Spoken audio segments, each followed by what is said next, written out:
Regulation that is going to mean in Northern Ireland we will have to have 2 acres per cow as opposed to 1, and all of this is costing money to our biggest industry, and it will eventually cost jobs. Michelle's saying there, business needs certainty, and that's what they're really looking for here at the show.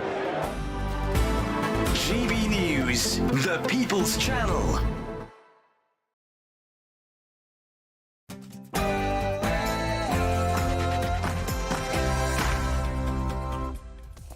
Good morning. It is 9:30 on Thursday, the 22nd of May, live across the UK, Britain's Newsroom with Andrew Pearce and Bev Turner. Good morning. Any minute now, the latest immigration statistics are due to be released as a leaked memo reveals that Deputy Labour leader Angela Rayner called for a curb on migrant benefits. Well, we are poised and ready, waiting for those net migration figures. 728,000 was the figure the last time we checked. It's going to be down, but by how much? And sentencing shake-up. The former Tory Justice Secretary David Gauke's review suggests dangerous criminals, including sex offenders and violent offenders, could be let out of jail early. And there are also plans to apparently chemically castrate paedophiles.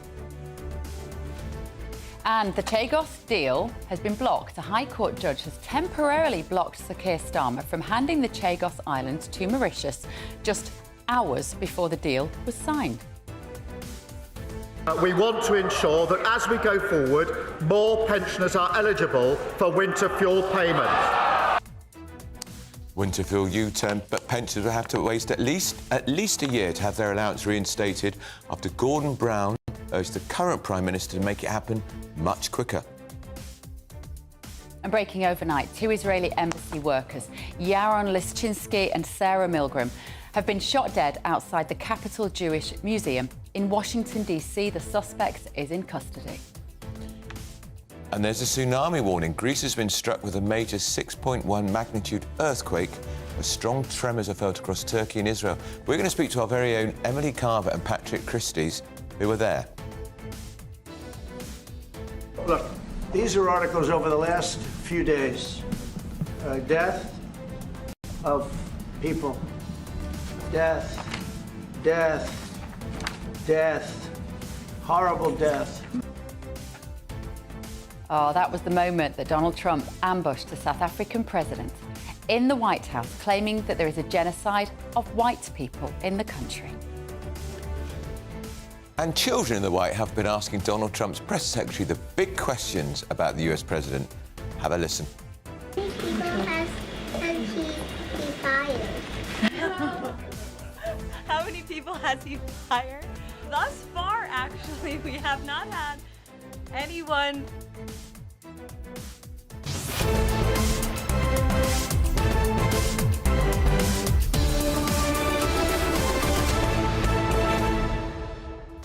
That was one child asking, if you couldn't hear it, how many people has he fired, with Caroline Levitt being very diplomatic there. Because there's been quite a few, Nobody's actually been fired. Some people have left their jobs. That's one way of putting it. Yeah. He is extraordinary, isn't he? I mean, he completely humiliated Cyril Ramaphosa, the South African president. That was just extraordinary. It was worse, I think, than what they did to Zelensky.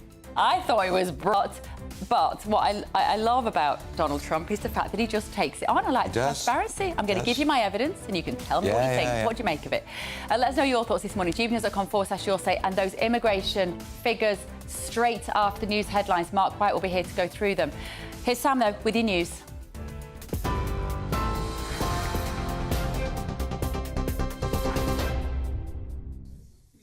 Very good morning to you from the newsroom at 9:33. Well, I can now update you on those net migration figures just out from the Office for National Statistics.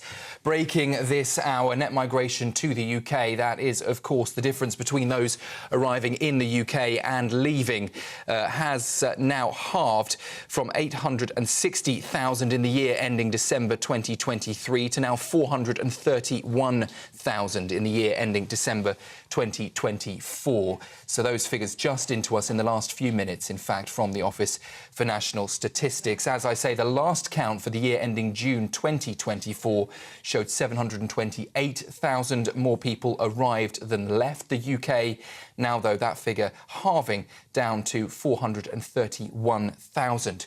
Quarterly immigration statistics are also expected to be released in the next few minutes as well. Statistics on the number of visas issued and applications for asylum will also be released from the Home Office this morning. We'll bring you plenty more on that with our Home and Security editor, Mark White, in just a few short moments. It follows, of course, new pledges by the government to cut levels of immigration, including stricter requirements for those seeking work or student visas, with the Prime Minister saying that the proposals would make immigration systems selective and fair, but the Conservative and opposition leader Kemi Badenoch claiming those measures don't go far enough. So that breaking news just into us.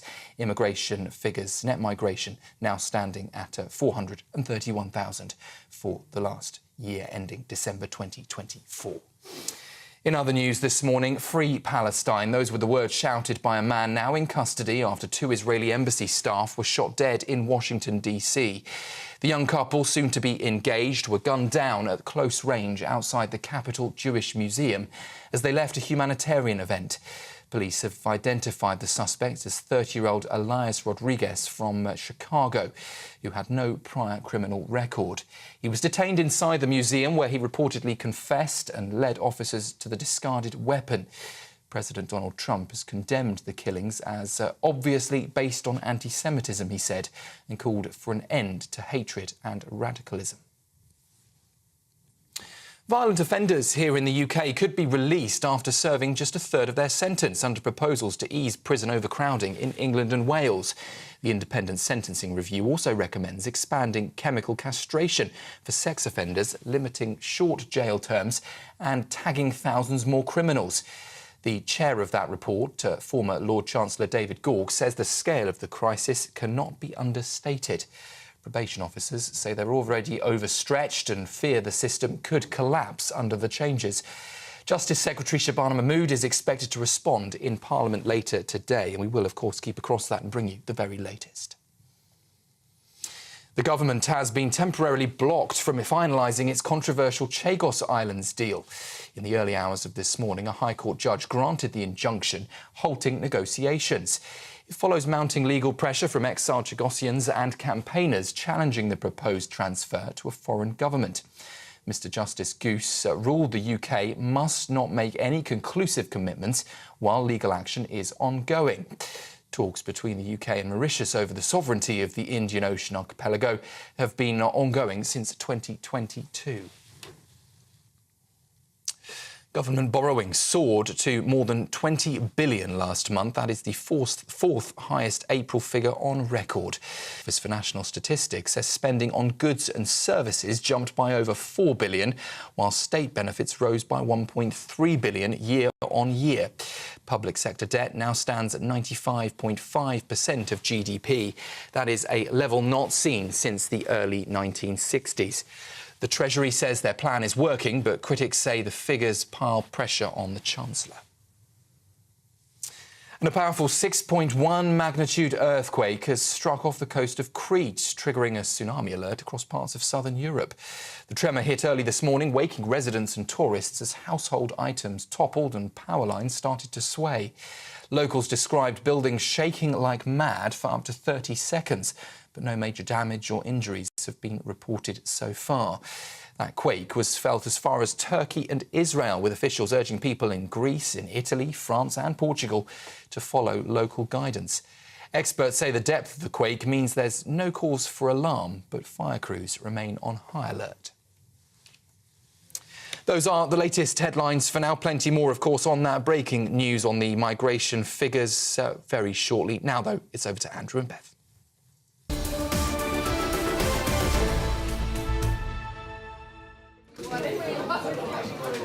So we have just heard those latest migration figures. So I thought I'd go through them with Mark White. You get a little look at behind the scenes here at GBNews this morning. We've got Natalie, we've got Evan, we've got Mez, we've got Sophia Hill. When she's not reading the news, she's working hard on the production here. One big GBNews family. Right now, folks, let's have a look. And we've got Carl on digital, who's doing an amazing job, because we've just hit 2 million people on TikTok, haven't we, Carl? Right, Mark White, talk to me. What do we know about these figures? This is going to be touted as a massive victory for Labour. Is that accurate? Well, that would be wrong if they did that, because these are changes effectively brought in under the previous Conservative government that have seen this reduction in net migration. Let's just go through the figures here. So net migration, we're told, is down almost 50%. It says, so this is the number of people coming into the country versus the number of people going out of the country. It's provisionally estimated at 431,000 in the year ending December last year. That's compared to 860,000. They've rounded that up. They've rounded it up again, haven't they? Well spotted. 728,000. Yep. So actually more than 130,000 is that sort of rounding up error, if we want to describe it as that. So from 728,000, we were talking about the last time we sat down and did this, to 860,000. That is not inconsiderable. And that probably tells you that that 431,000, although that's a 50% reduction, isn't quite going to be that. It's probably going to be over 500,000 at least by the time they've done their rounding up there. So in terms of looking at the sort of non-EU nationals making up the majority of those coming across. Where is that, Tom? So these literally are just hot off the press moments ago here. So we'll bear with you, Mark. Yeah, there was about a 49% decrease in immigration for work compared with the previous estimates. I'm looking for, Tom, the figures that showed us the number of non-EU nationals compared to EU nationals. No, we've got a way down there. Okay, right, don't worry. We are going to figures. So looking at, just to complicate it even further, you've got effectively your Office for National Statistics figures that show us to the year ending December of last year. And then the Home Office are also putting out a bunch of stats that take us further into this year, to the first quarter of this year, effectively, and that's around visas. And it shows there were 192,000 visas granted to main applicants in all work categories in the year to March, 39% fewer than the year ending March 2024, but again 40% up on the figures for 2019. And 23,000 of those, Bev, were health and care worker visas granted to main applicants in that year. That's 85% fewer than the peak in 2023. Now that's important because the Conservatives tightened up the category around care workers, preventing those coming across here to work in the care industry from taking their dependents over, and also sort of upping the salary threshold. So that's having an effect. In terms of the temporary work visas granted to main applicants in the year ending, that was 75,000, 6% fewer. But this is what's so shocking, is it? Like 83% higher than in 2019. Yeah. This massive increase has all been post-pandemic. Like we have to go back to 2019 to see what we would consider to be relatively normal figures. Yeah. And since 2020, it's just exploded. Let's go into student visas. This is important. There were 403,000 study visas granted to foreign students in the year to March 2024. That's 10% down. And again, that's because of Conservative policies, probably around denying students the ability to take over the dependents with them. It's still 50% up on where we were in 2019. But in terms of dependents, visas issued to dependents of students, that's 83% lower at 18,000 compared to the year ending March 2024. So that's a significant drop, and that is, as you say, because it isn't as attractive to come here to study, say you're a mature student, if you can't bring your wife and kids. Yes, indeed. Let's go into irregular migration. You and I know this is illegal migration, mainly the likes of the small boats. These are out of date because we know obviously what the figures are this year. It's up to 13,000 already. We had 800 who crossed yesterday. But there were, according to the Office for National Statistics, the Home Office, these figures actually, 44,000 irregular arrivals detected in the year ending March 2025, 14% more than the previous year.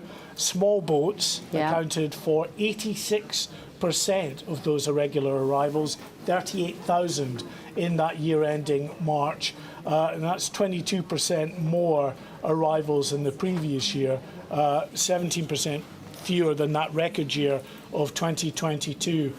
And there you go, Afghans, the most prominent nationality on the small boats, Bev. And they are more likely to have right to remain here because of our agreement with Afghanistan. Will be given rights to remain, because the fact is, if you come from a country like Afghanistan, it's considered not to be a safe country.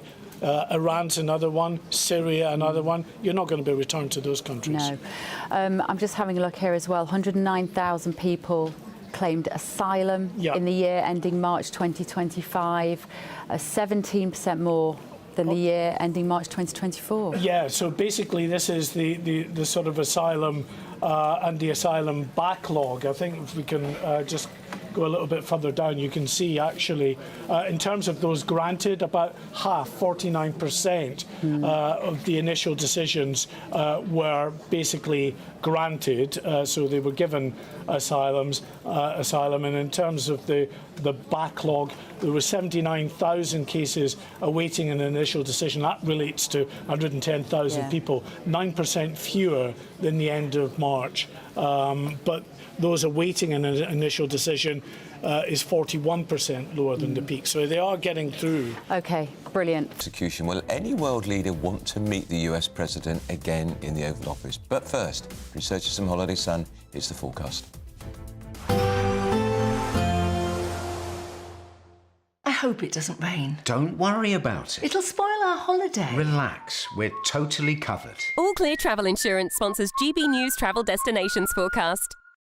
Unsettled across the south and southeast of Europe, some ongoing heavy thundery showers, but otherwise elsewhere it's mostly fine, particularly across Madeira and Tenerife. Most of Portugal seeing plenty of sunshine. Across the southeast of Spain, though, more cloud, potentially some showers here, but it's really across northern parts of Italy, anywhere across the Adriatic coastline that could see these heavy, possibly thundery showers. Greece should be mostly settled, and elsewhere from Sunday there's still plenty of sunshine and temperatures widely in the mid to low 20s. All Clear Travel Insurance sponsors GBNews Travel Destinations Forecast. Headliners on GB News 11 p.m. every night. It's got 3 top comedians going through the next day's newspapers so you don't have to read them, which is great. That's a good point. He's lying. I mean, maybe he's not lying. That's Headliners every night from 11 p.m. and 5 a.m. as well on GB News, Britain's news channel. Good afternoon, Britain. Weekdays from midday. What this allows teachers to do is to divide the children into groups so they can be taught as in groups around a table, 3 or 4 tables in the classroom. Now, much more effective than that is to have a teacher at the front of the class and the children facing the teacher. It's called whole class teaching. It's what they do in the Asia Pacific. Now, if we don't have so many support staff, teaching assistants, schools would be forced to have more old-fashioned teacher at the front style teaching. So actually that will raise standards, because we know we're already about 3 years behind the Asia Pacific countries. So going back to more traditional teacher-led teaching, having fewer classroom assistants, will actually raise standards. But don't get me wrong on this, Andrew. Of course, on an individual basis, some children need support staff. So I'm not trying to rubbish support staff. There were some great support staff, but we've got too many. Therefore, we need to work within the existing budget. And to be fair to the government, and we're not party political, and we're not either right or left. We would say, as far as the government is concerned, they've said that if there is a bigger pay rise than the 2.8% or 2.6%, which is inflation, it'll have to be paid from within the current budget. So the government needs to stick to that. They can pay within the current budget, but you tell that to the teacher unions, and of course they won't want to believe that. They will say, no, we need more money. But if you go to the Institute for Fiscal Studies, they will tell you that since 1953, going back to the 50s, we've increased expenditure on education by 900% in real terms. Staggering, I know. And we haven't improved standards. So the success of the teaching profession is not about money. It's about the quality of the teachers. So we should pay good teachers more. And I wouldn't pay mediocre teachers more. I would pay good teachers more. So they have got a case, but we could do it within the existing budget. GB News, the People's Channel. Join me, Nana Akwe, for an informative, interactive news programme with a difference. It's fun. No, he didn't say that, though. I'm so surprised. I think there's an element of truth to that. Join me from 3 p.m. every weekend, only on GB News, Britain's news channel. We're proud to be GB News, the People's Channel. And as you know, we always love to hear your views. Now, there's a new way of getting in touch with us at gbnews.com/yoursay. By commenting, you can be part of a live conversation and join our GB News community. You can even talk to me, Bev Turner, or any of the members of the GB News family.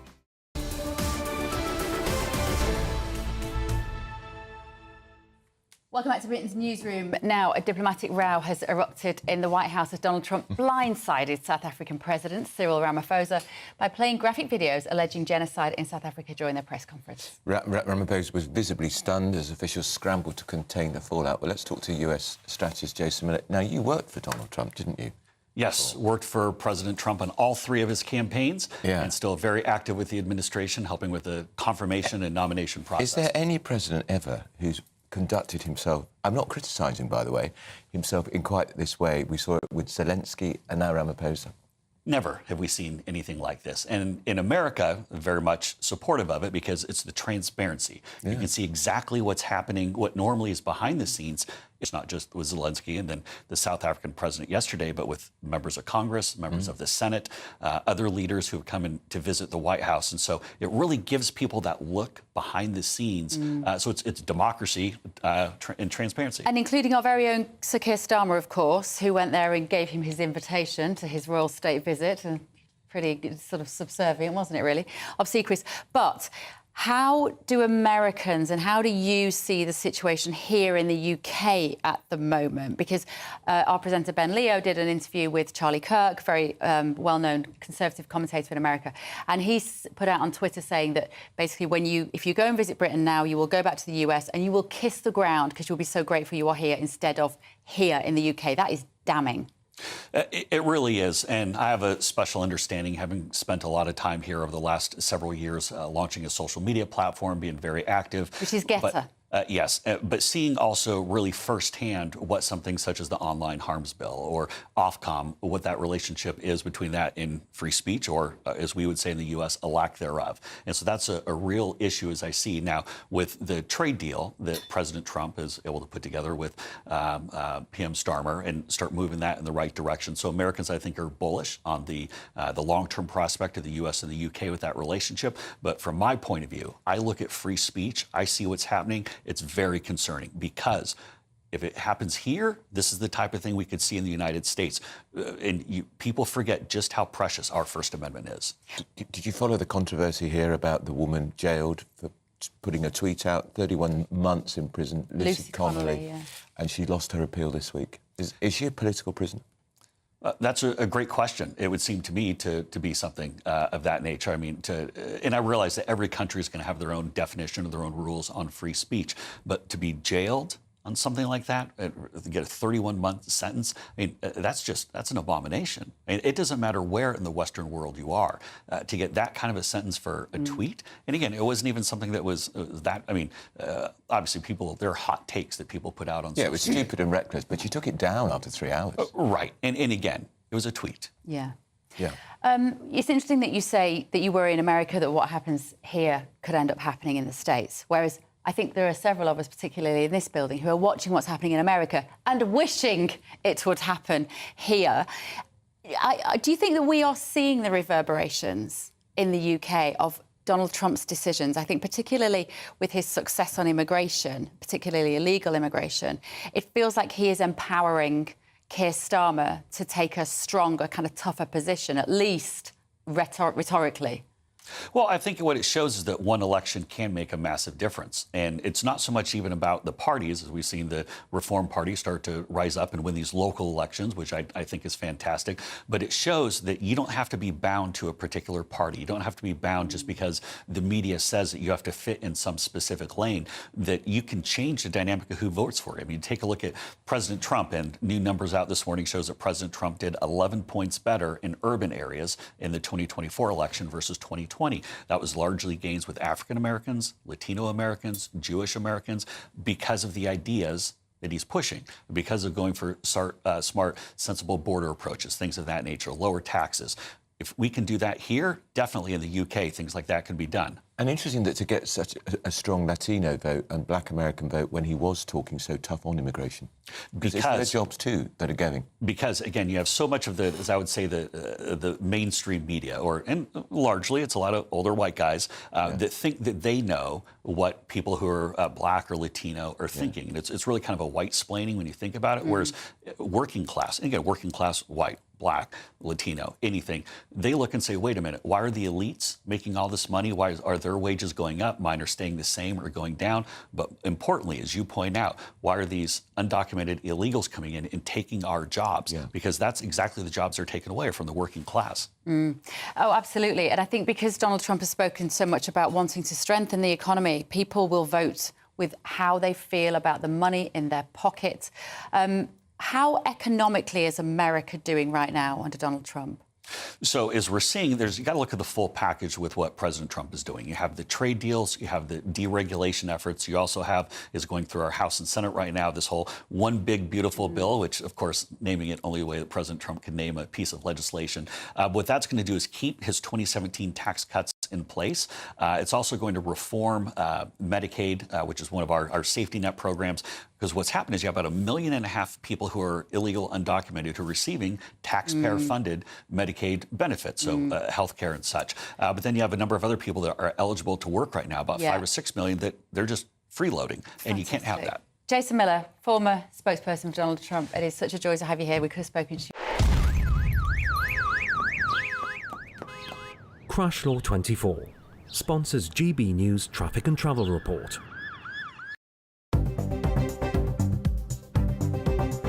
Good morning. This is the latest AI travel news from gbnews.com. On the M4 westbound, between junction 30 Cardiff Gate and junction 32 Corriton, the road is closed for planned maintenance with diversions in place.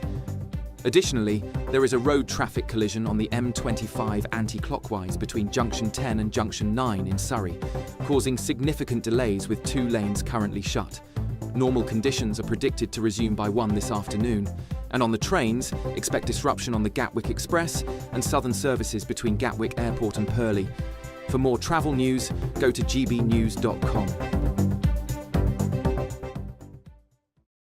Crash Law 24 sponsors GB News Traffic and Travel Report. What does it feel like to be a Great British Giveaway winner? That's a big surprise. Oh my God, I'm going to cry. Do you know what? I've never won anything like this in my life. Oh my God, this is amazing. That is absolutely fantastic. We're over the moon. Yes, that is fantastic. You know, you have no idea how much I needed it. Oh my goodness. That's wonderful. Oh, thank you. Oh, thank you so much. I was gobsmacked. Thank you, GB News. I'd say don't hesitate, do it. If you're not in it, you've got no chance of winning it. Thank you. You weren't expecting to get that call today, were you? No, I wasn't. You really could be our next big winner. Head over to gbnews.com/win now to find out how and get your entry for the Great British Giveaway. Great prizes, even greater wins. Westminster's full of talk, but out here, it's the real world. Am I allowed to talk now? No, that's it. This is where it matters, real people and real lives. That's what politics is all about. The fact is Trump made a good start. No. Straight answers, no spin, and just a couple of pints. How many fingers have I got up? About 10. So join me for Lee Anderson's Real World every Friday at 7 p.m. only on GB News. The People's Channel, Britain's news channel. Hi, I'm Michelle Dewberry, and my show is your opportunity to cut through all the noise and dive in headfirst to some robust debates. Ideas clash. Situation, isn't it? Because the failure is... You're deliberately avoiding my point. Nothing's held back. And if you think this is the end of it, wait for more. And we do not shy away from the difficult stuff. Sometimes I want to shake people and say, if only you understood. So join me on Dubes & Co. weeknights at 6 p.m. only on GB News, Britain's news channel.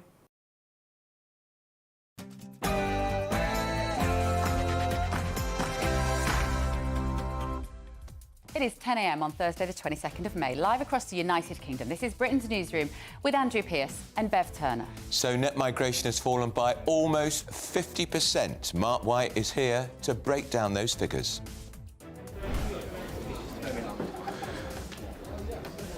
Well, after a significant time of being clobbered about immigration figures, Sir Keir Starmer will be sighing, I'm sure, with relief at today's figures, which show significant falls across all sectors in migration. Meanwhile, back in 2014, this region had just one asylum seeker. Fast forward a decade and they're now housing over 600. We'll be here in West Cheshire and Chester all day speaking to people on the ground. Chagos deal blocked. A High Court judge has temporarily blocked Sir Keir Starmer from handing over the Chagos Islands to Mauritius just hours before the deal was about to be signed at a cost to the taxpayer of billions. And there's a sentencing shake-up. Former Conservative Justice Secretary David Gauke's review has suggested that dangerous criminals could be let out of jail early, and the government should consider plans to chemically castrate sex offenders. We want to ensure that as we go forward, more pensioners are eligible for winter fuel payment. The winter fuel U-turn, but pensioners are going to have to wait at least a year to have their allowance reinstated, and we don't know how many will have it reinstated, as Gordon Brown urges the current Prime Minister to make it happen much quicker. And breaking news overnight, two Israeli embassy workers, Yaron Laschinsky and Sarah Milgram, have been shot dead outside the Jewish Capitol Museum in Washington, D.C. The suspect is in custody. And a tsunami warning in Europe. Greece has been struck with a major 6.1 magnitude earthquake as strong tremors are felt across Turkey and Israel. Patrick Christie's and Emily Carver, our very own, are there. Yes, we're here in Crete, and I was actually rudely awoken in the small hours of this morning to a trembling bed. Turns out it was a 6.2 magnitude earthquake. Yes, that's all it was. And now there's a tsunami warning, apparently, so... but everything does seem quite calm at the moment. We'll bring you the latest from our holiday in Crete.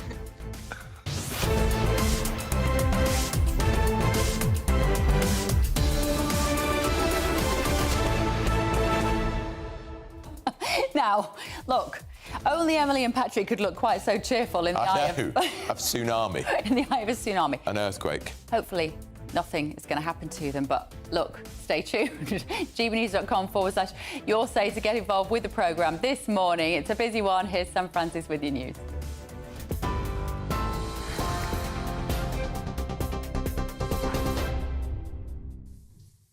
Very good morning to you. The top story at 10. Net migration to the UK has nearly halved, falling to 431,000 in 2024. Well, we will just make sure that you can hear me correctly as we go through these figures. As I say, it has nearly halved, falling to 431,000 in 2024. That is down from 860,000 the year before.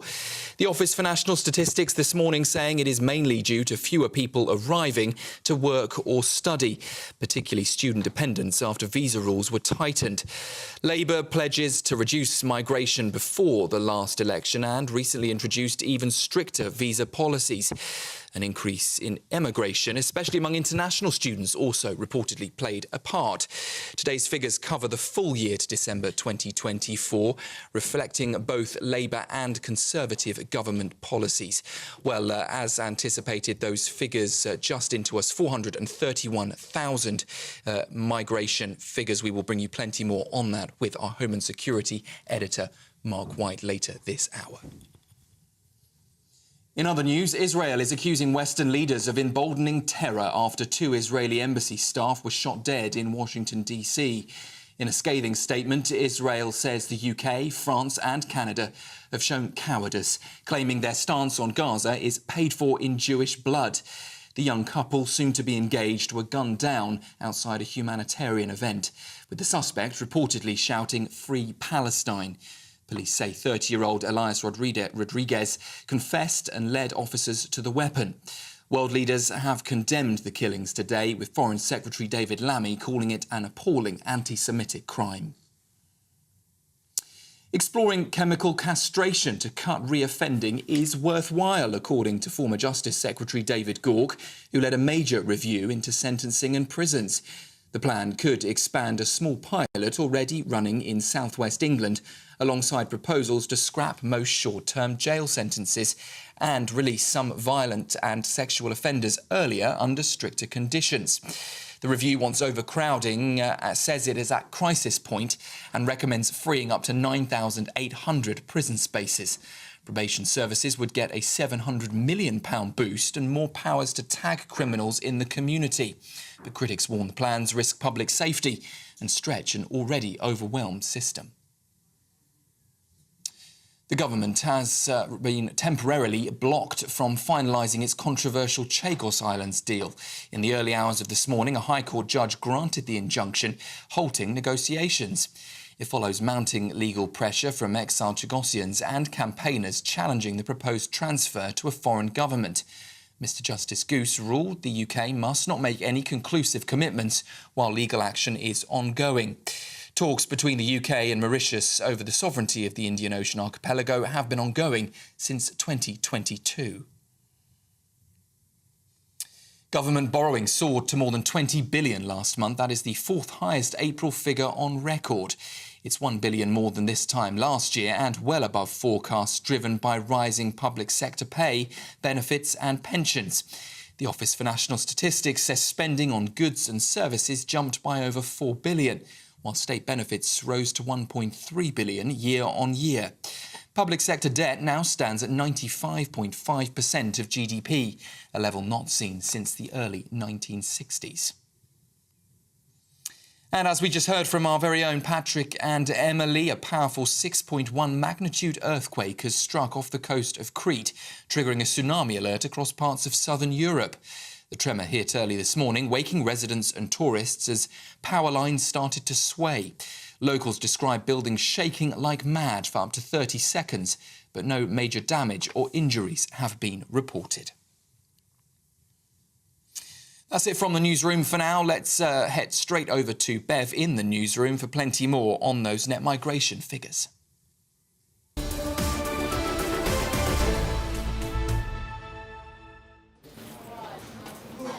Yes, we are on air, and this is the pulsating GB Newsroom behind the scenes with these very hard-working, very young, small, compact team we are, but everybody works incredibly hard here. Right, I'm just going to make sure that Ollie, my cameraman, can reverse his way around, because I'm going to make my way to Mark White, our Home and Security editor, who is, of course, looking at these figures, which have only just landed at 9:30 this morning. But we know a lot of you at home are concerned about the number of people who are coming to live here, Mark, when it feels like you can't get a GP appointment, you can't get a hospital appointment, you can't even park your car because this country feels overwhelmed. So, good news this morning. I think good news as far as the government, Sir Keir Starmer, is concerned, because he can show that net migration is falling, and in fact, across pretty much all categories, it's falling. Whether that was to do with this government or the previous government is a moot point. But take a look at this. 50% almost, the net migration figure has fallen by. So that's the numbers coming into the country versus the numbers leaving the country. It shows that 431,000 in the year ending December 2024 is the net migration figure. Now that compares to 860,000 a year earlier, except it doesn't, or it does. But we were told that the net migration figure the last time they came out was 728,000. So it's been revised up very significantly, over 130,000 it's been revised up by. And that probably tells you that that 431,000 figure, when they revised that, it's probably going to go well over 500,000. And from a messaging point of view, call me super cynical, but that 860 is almost exactly twice the 431. So it's a very easy headline to say we've reduced it by 50%. We're not suggesting this is a deliberate manipulation, Mark. Well, this has come from the Office of National Statistics, independent from government, so they would argue that absolutely there's no interference there.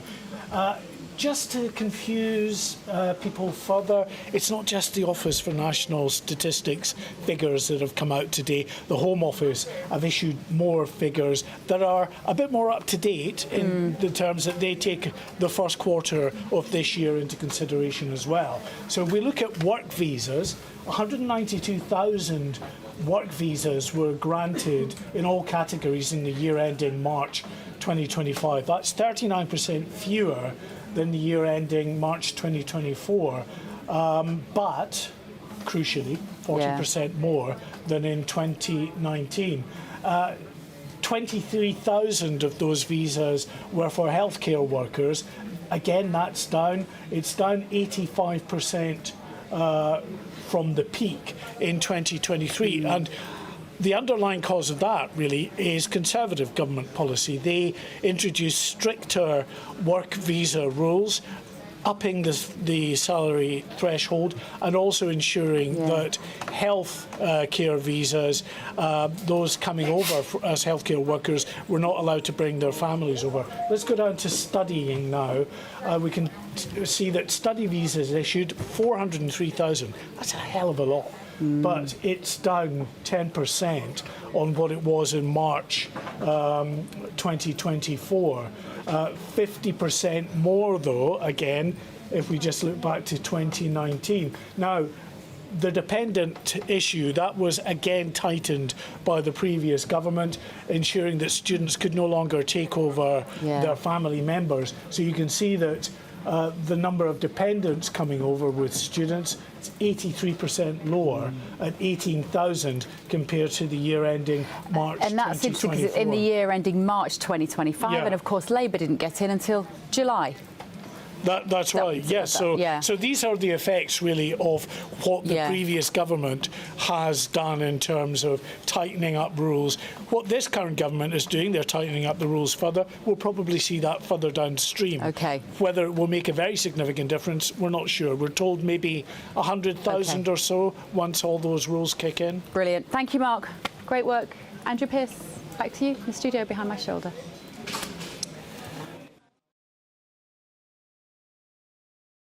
Guys in Scotland to get some reaction to those migration figures. Sophie, you first. Well, Andrew, we're here this morning in Chester because in this particular region, so Chester and the wider area of West Cheshire, back in 2014, the ONS said they had one asylum seeker living in this region. Fast forward a decade and they now say they have 618.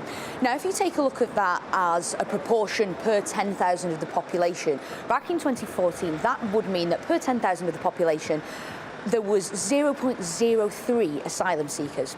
Now, if you take a look per 10,000 of the population, that's every 10,000 people, there are almost 17 asylum seekers. That's an increase of almost 57,000%. Now, some people might argue that those figures are pretty complicated and they might tell various different stories, but the difference between one in 2014 and 618 and 18 now is very, very stark. Now, we've been here this morning speaking to people and finding out their thoughts on not just here in West Cheshire and Chester, but the distribution between here and other areas. For example, in the UK, there are 59 councils that have 0 asylum seekers. So we've been finding out people's thoughts on the distribution of asylum seekers here in the UK. 59 councils in the UK who have no asylum seekers. Do you think the distribution is done fairly? No. Why not? Because I get the impression that Chester is absolutely flooded with immigrants at the moment, and also where my mother-in-law lives in Hale, there's a lot around there, Hale, Altrincham area as well. It does seem that certain areas of the country are bearing the proportion of the problem more than others. Yeah, I think they're more than welcome here. I think, you know, we've got enough space for them. Absolutely, we should all be doing our part. Yeah, we can take more. It's a rich region. We've got more than, you know, enough resources for them. So yeah, definitely.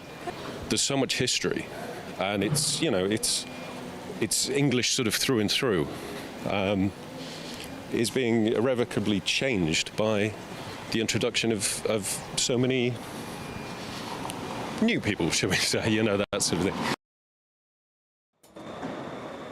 Well, there we are, some very mixed views there, but that is the job of GB News with the People's Channel. We're here all day getting the views of the people here in West Cheshire and Chester.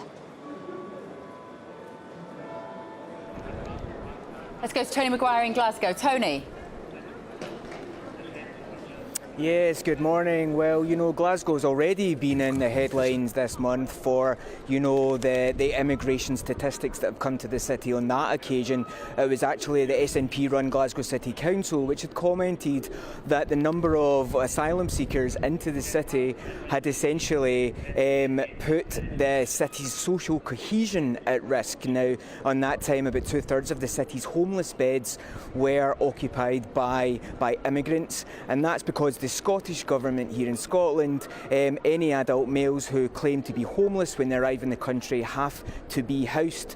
Now, the issue here in Glasgow is that their complaint is that councils across the country of Scotland have not stepped up and done their part. Certainly Glasgow has had to step away from its identity as a dispersal city because other cities were not stepping in to share the load. Now, here in Glasgow, it's also been a bit of a contentious issue. People haven't quite understood how to feel about it. The long-sung slogan of Glasgow is "People make Glasgow," but on the other side, we've also got the really harsh costs of immigration to the city. Now, although those UK numbers are low, and of course, a low immigration is a reserved power, you know, there was a private members' bill that's been raised this week, which asks whether immigration should be now the responsibility of the Scottish Government, i.e. devolve immigration to Scotland. And you know, I think that is really what I'm here in Glasgow to talk to people today, whether they like that idea, because of course the UK Government and the Scottish Government have two very, very different views on immigration. John Swinney earlier this week, he held a meeting with various industry bodies to talk about ways to better equip Scotland to allow more immigrants to come in, and very much John Swinney's government sees immigration as a real benefit both to Scotland and the UK. Thank you, Tony Maguire there in Scotland, and thank you, Sophie Reaper in beautiful Chester.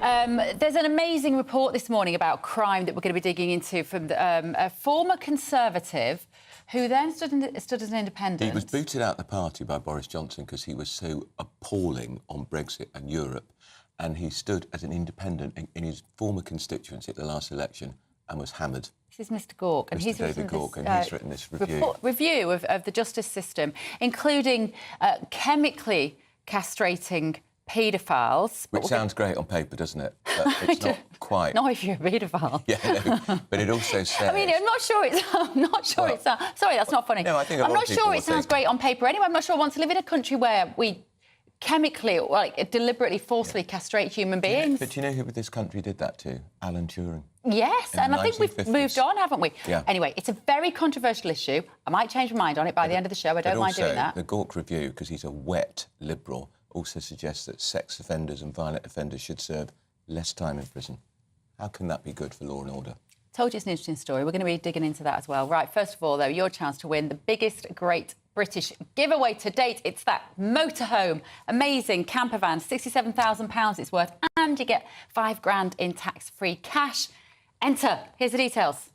Someone is going to win the biggest prize package to date, and that someone could be you, driving away in this Elnag Baron 560 motorhome, courtesy of Marquis Leisure. It has plenty of room for your family of 4, comes complete with kitchen, bathroom and all the space you'll need for life on the road. And the best news? You can drive it on your existing driving licence. Plus, we'll also give you a further £5,000 in tax-free cash to spend however you like. Don't delay. You can't win if you're not in the draw. For another chance to win the lot, text WIN to 63225. One entry costs £2.50 plus one standard network rate message. Or text BONUS to 63225. 5 entries cost £5 plus one standard network rate message. Go to gbnews.com/win. Entries start at £2.50. Call 0903 686 3232. Calls cost £2.50 plus your network access charge. Or post your name and number to GB13 PO Box 8690 Derby DE1 9TT. UK only. Entrance must be 18 or over. Lines close at 4 p.m. on the 6th of June. Please check the closing time if listening or watching on demand. Good luck.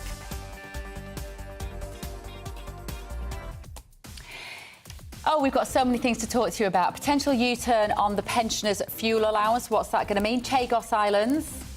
This was blocked by a High Court judge at 2:30 a.m. in the morning. The deal was going to be signed on Zoom today, and it was going to cost the British taxpayer £9 billion to give away British territory to Mauritius, of which I have no understanding of why they were doing it. And in Crete, there is a tsunami alert. Well, keep your fingers crossed, because 2 of the GB News family are there. Our very own Patrick Christys and Emily Carver, who I hope are hot-footing it to the top of the mountains, because we need you guys. Don't go anywhere. We're going live to them in just a minute. This is Britain's Newsroom on GB News.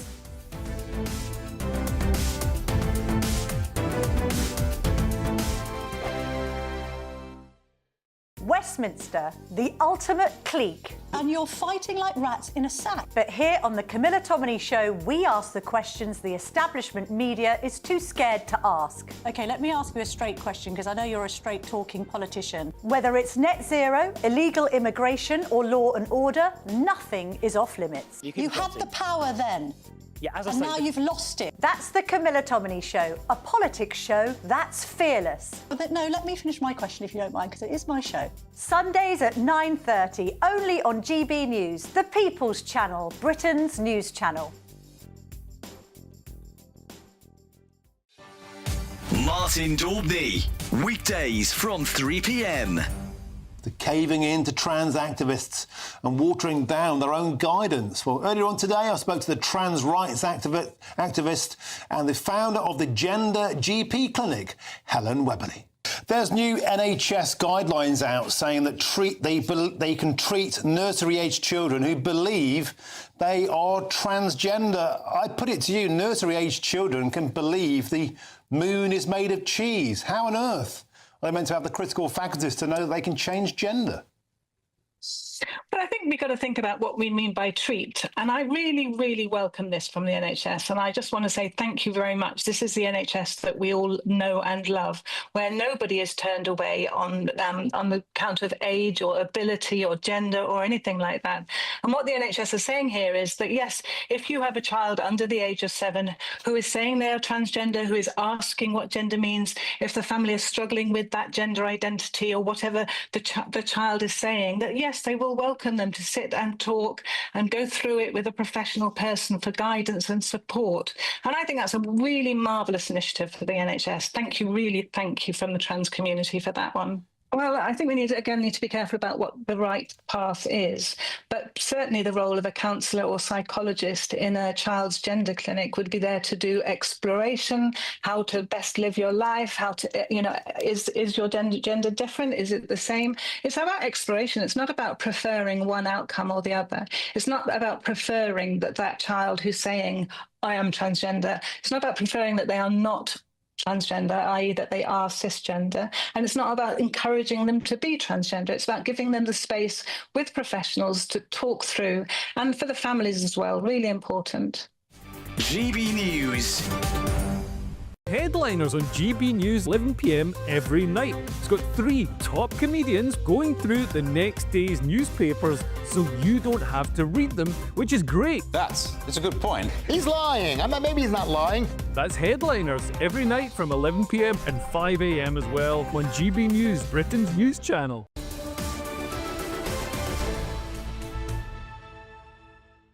Welcome back to Britain's Newsroom with Andrew and Bev. Now, Carol Malone and Andy Williams here, but we're going to them in just a moment because there's some breaking news this morning. A tsunami warning has been issued in Crete, on the island of Crete, the Greek island of Crete, after a magnitude 6 earthquake hit this morning. So, it follows a similar 6.1 magnitude earthquake that struck the island of Kaisos a week ago. We're looking at the pictures here of some shaking buildings. So let us go now live to Emily Carvers and Patrick Christie's, who, as usual, are at the centre of the story. They are. Because that's what we do at GB News. Guys, we're so sorry to interrupt your holiday, but what... We're not sorry at all, actually. What is going on? OK, so 50 kilometres behind us now at about 6:30 a.m. local time, so it's about 4:30 your time. There was a 6.2 magnitude earthquake. As you said, it's one of several. There are a few aftershocks as well. So one of us felt it.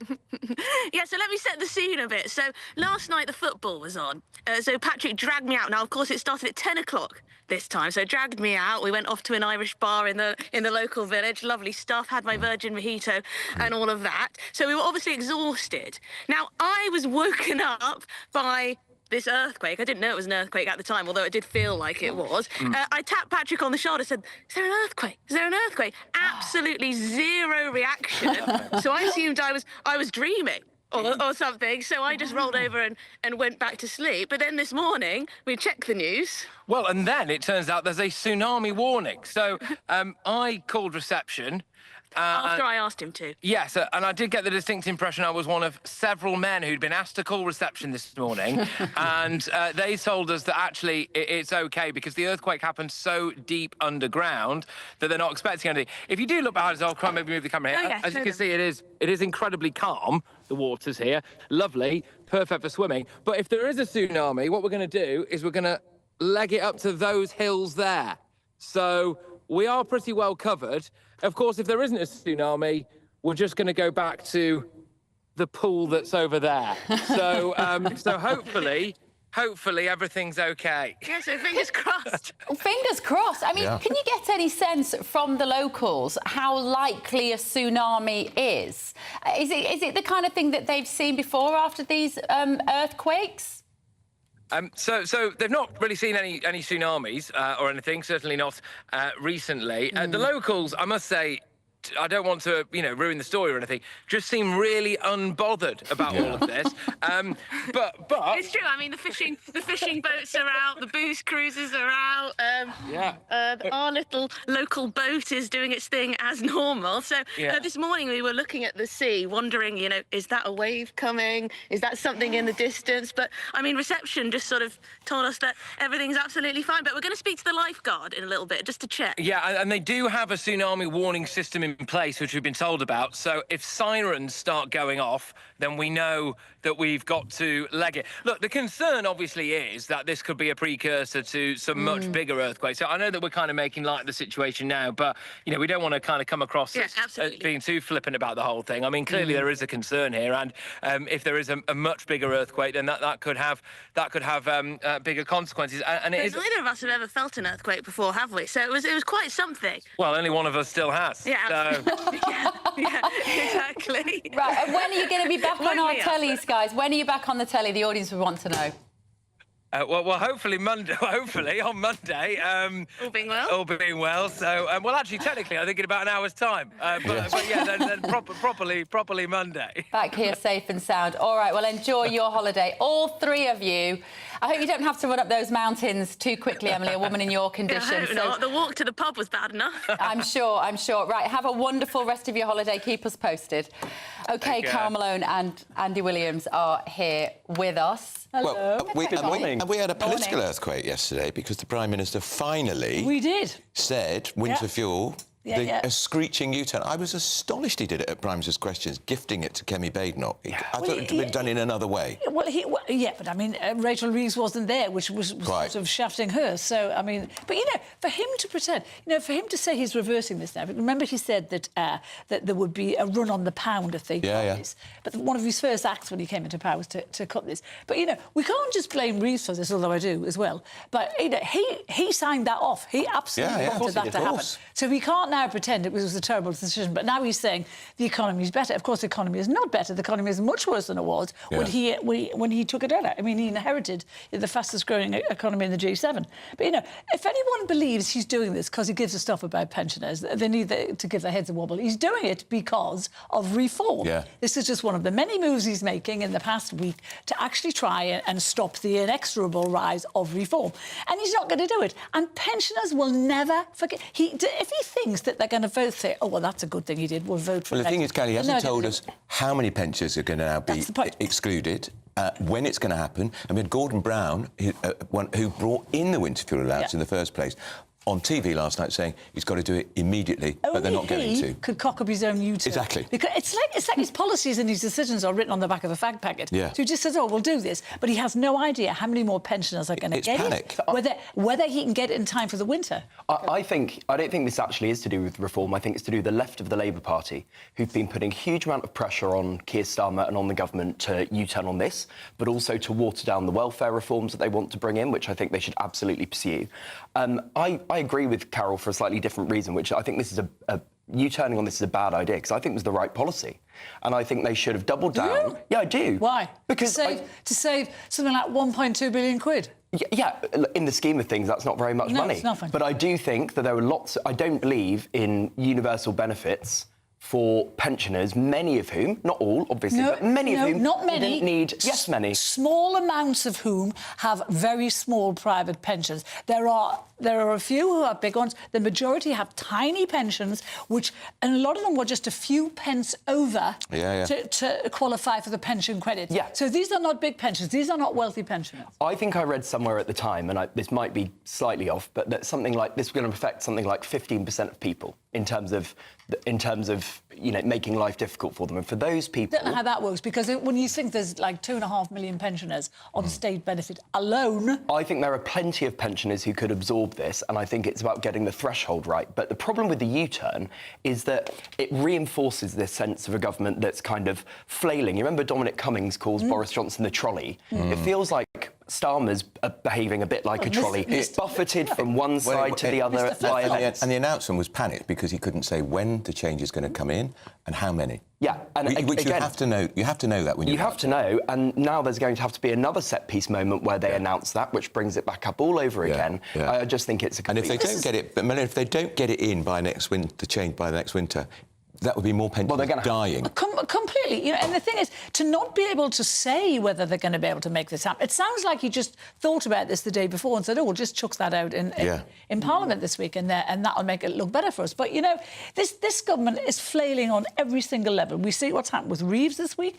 We've seen that, you know, inflation has now gone up to 3.5% under her. Much higher than was expected. Much higher than was expected. But in fairness, though, that takes into account all of the bill rises in April that built into your broadband contracts, into your mobile phone contracts, energy bills, etc. All of those things are outside of what it doesn't take into account is the huge hike in national insurance, which will mean a lot of small firms pass that on in higher costs. That will kick into inflation. I agree with that. Next month. I think that was a huge no mistake. more interest rate cuts for people who are depending on that for their mortgages. Right. It's not going to happen. Sam Francis. I'm sorry, Sam, we're late to the news, as usual, because we can't stop nattering at this desk. Here he is with your headlines, back in just a minute.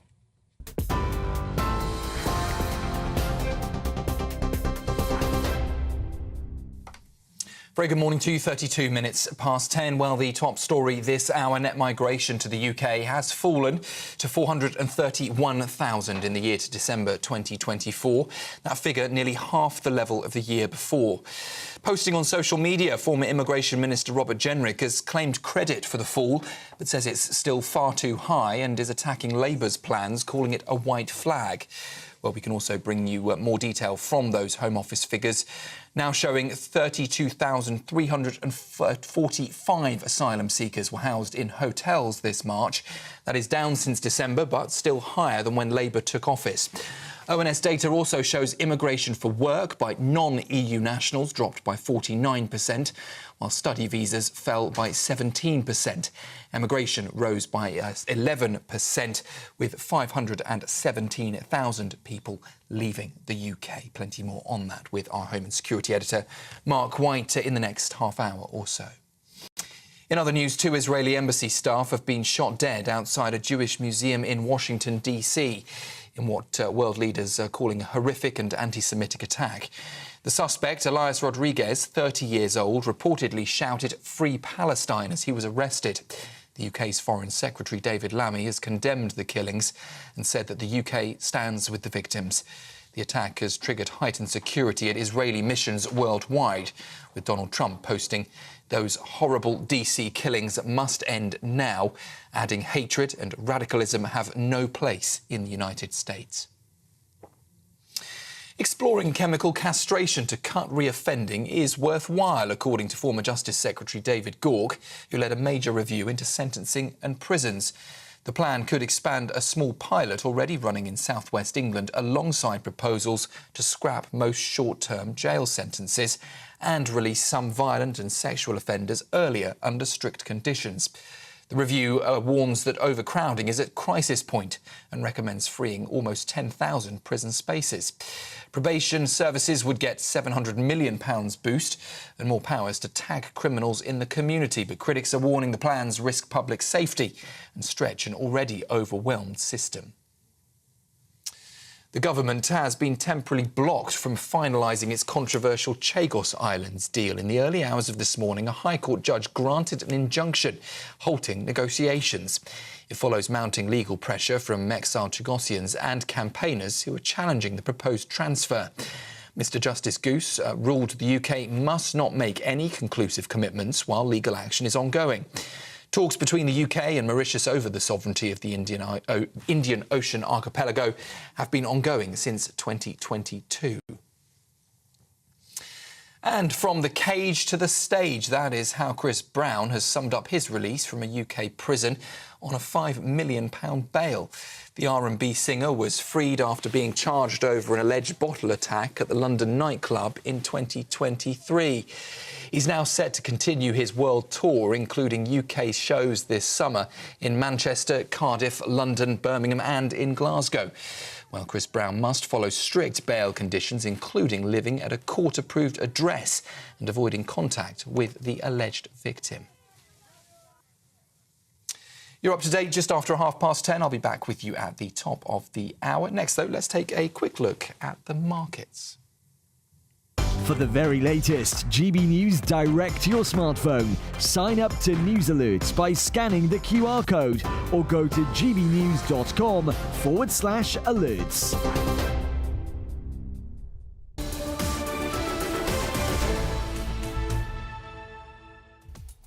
Up next, would you like to see paedophiles and sex offenders chemically castrated? That is one of the suggestions in a sentencing review. But is it really just a headline grabber? Is it ever going to happen? And would you want to live in a country where the government can do that to people against their will? Controversial, I know. This is Britain's Newsroom on GB News.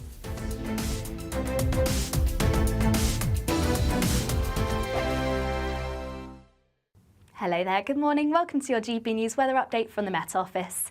Any fog across the southwest, clearing quite quickly, leaving a day of sunshine but also some cloudier skies and feeling cooler for all. But still plenty of sunshine across Scotland, northern parts of England. We do have this band of cloud slowly sinking its way southwards, so eventually brightening up across central areas, but starting to turn cloudy across the south. This cloud thick enough to perhaps produce the odd shower, but the main shower risk is going to be across the very far northeast of Scotland, where we do have a northerly breeze just adding on to the chill across eastern areas, but for most, a good 4 to 5 degrees difference compared to yesterday afternoon.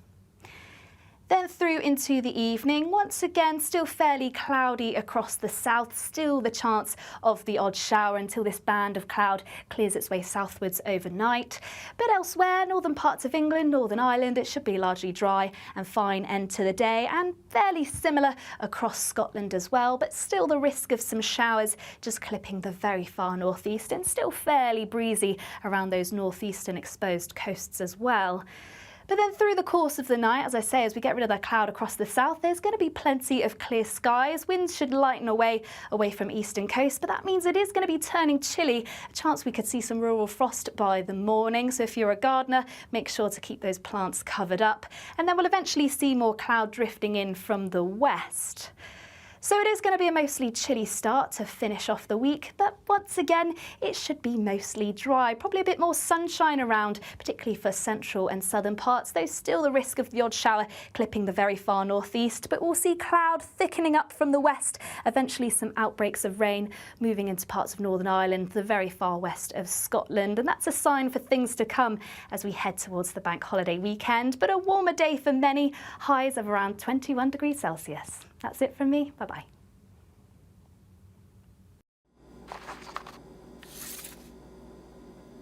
Crash Law 24 sponsors GB News Traffic and Travel Report. Good morning. This is the latest AI travel news from GBnews.com. On the M25 anti-clockwise between junctions 10 and 9, 2 lanes are closed due to a collision, causing hour-long delays. The M62 eastbound between junctions 22 and 24 has a vehicle fire closing 1 lane, with normal conditions expected by midday. In Nottinghamshire, the A46 southbound near the A1 junction has 20-minute delays. Warwickshire's A46 southbound has 15-minute delays around the junctions, with the A439 and A340. And on the trains, there are disruptions affecting both Gatwick Express and Southern services between Gatwick Airport and Purley. For more travel news, go to gbnews.com. Crash Law 24 sponsors GB News Traffic and Travel Report.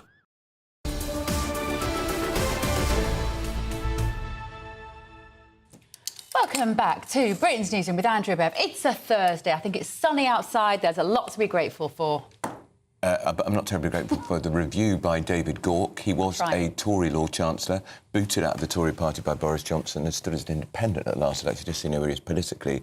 But he's done a sentencing review for the government, which is calling for radical reforms to reduce reoffending. So he wants to see a Texas-style prison model. So that would allow early release through good behaviour and compliance with prison rules. And that includes for sex offenders and violent offenders. And that comes as the government considers castrating paedophiles under new plans. Let's talk to the Tory Justice spokesman, Dr Kieran Mullen. Kieran, morning to you. Where do we start with this? I mean, the headline-grabbing proposal is to chemically castrate paedophiles. Is that viable? Is it possible? Do any other countries do it?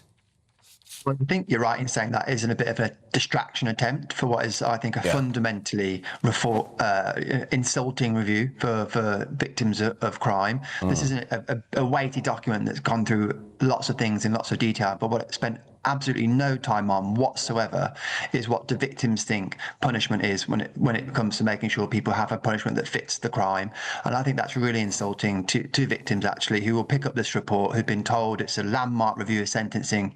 We might expect to find whole sections of the report reflecting on what they want to see, those people who've suffered horrendously at the hands of criminals, and actually the review does nothing of the sort in considering what they think. And so, yeah, I'm really furious, really, on their behalf, because that just adds further insult to injury to people who already have suffered at the hands of criminals. The Gauke review suggests that violent offenders, including sex offenders, should do half their sentence in prison rather than 2/3, and the rest in the community. So we're going to be letting sex offenders into the community earlier, when I think most people watching and listening to this programme would rather they stayed in prison for a very long time. Absolutely. And actually, in the previous Parliament, one of the things I was most proud of voting on was introducing the measure that meant that the worst offenders spent 2/3 in prison, 2/3 of their sentence. People might remember when Labour were last in, they introduced the halfway early release to essentially everybody. We worked away at trying to unpick that, introduce the 2/3 for the worst offenders, and now Labour are reversing that. I think that's appalling. Again, people usually, I think quite rightly, don't spend enough time in prison as it is. People think that they don't have a punishment that fits the crime. Do you think that you're going to go even further in making them spend less time in prison? Rapists, child abusers, people who've killed people, includes manslaughter, as some of the people that might spend less time in prison, and to suggest that that's what victims want. And actually what the report, again, really insultingly to victims, spends a lot of time talking about the fact that the public apparently are confused by sentencing. They don't understand sentencing, as if to say, well, if they really understood how long someone was going to spend in prison, they'd be all right with it all. And actually, it's true, it is confusing for victims sometimes because of the way changes get made. But even if they fully understood it, they wouldn't be satisfied, in my experience, when it comes to the worst offenders. So again, it's a further insult to suggest that actually this is all just about the media confusing people not understanding how long someone's going to spend in prison, and if it was all understood better, the public and victims would be all right with it all. It's just really insulting. I really think this report is, whilst it contains lots of sensible suggestions, fundamentally is flawed in the way which is considered victims' views. But in terms of whether this report is being accurately portrayed to the public, Kieran, the front page of The Sun today that reads "Pedos to be castrated" with Shabana Mahmood, the Justice Secretary. People who just see that headline think, crikey, Labour have got a grip on this. They're going to literally castrate paedophiles. It's not actually that at all, is it? All they've said is that they will consider and they will start it on a voluntary basis. And as you know, they've clearly thought, well, this is a kind of line that might make us look really tough because we know at the same time we're doing something that's terrible when it comes to being tough on the worst offenders.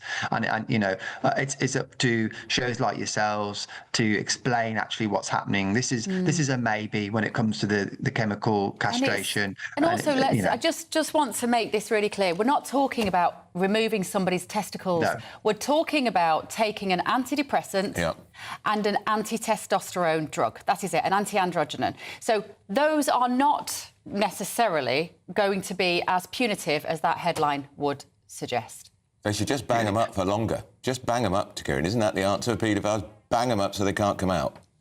Absolutely. It's about sentences that reflect the severity of the crime. You know, we have people who maybe have committed hundreds of offences against young people, and because of the way our system works, they will run those sentences effectively all at the same time. Yes, they'll be slightly more severe, but they don't. You know, I think if you're abusing in any way, shape, or form hundreds of people, you shouldn't get out of prison. You should be locked up for life, and that's what most people think. Because you are genuinely a danger, victims... unlike Lucy Connolly, who's there for 31 months for a stupid tweet.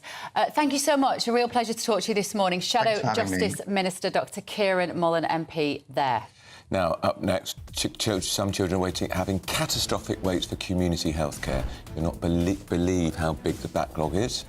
But first of all, shall we sit back and look at the wonderful weather forecasts in our top European holiday destinations? Except in Crete.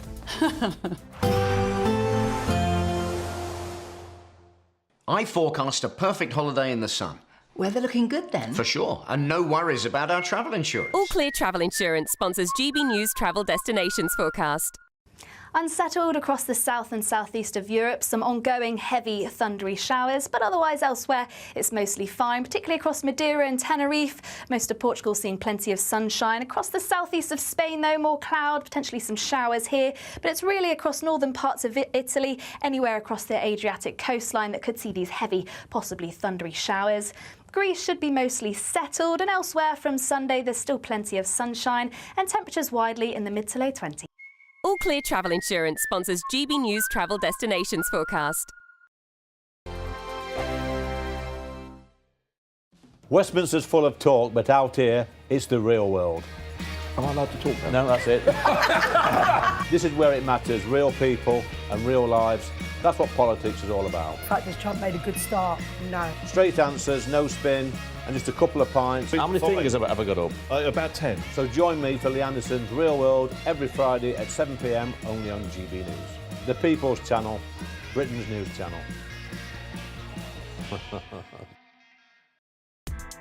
Join me, Nana Akwe, for an informative, interactive news programme with a difference. It's fun. No, he didn't say that, Dave. I'm so surprised. I think there's an element of truth to that. Join me from 3 p.m. every weekend, only on GB News, Britain's news channel. From the school run to the home run, watch a new show for all of Britain. He can say whatever he wants. A straight talking show where all voices are heard. And, you know, when are we going to stop talking about smashing the gangs and actually do it? With the stories that matter from every part of our country. There's a bit of a crash landing there for your Chancellor. Bold, fearless and standing up for you. That's me, Martin Daubney, 3 p.m. till 6 p.m, weekdays, here only on GB News. The People's Channel, Britain's news channel. We're proud to be GB News, the People's Channel. And as you know, we always love to hear your views. Now, there's a new way of getting in touch with us at gbnews.com/yoursay. By commenting, you can be part of a live conversation and join our GB News community. You can even talk to me, Bev Turner, or any of the members of the GB News family.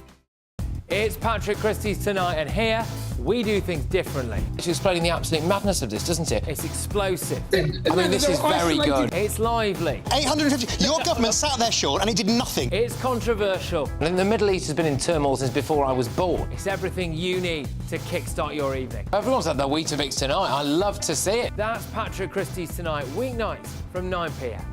Only on GB News, the People's Channel, Britain's news channel.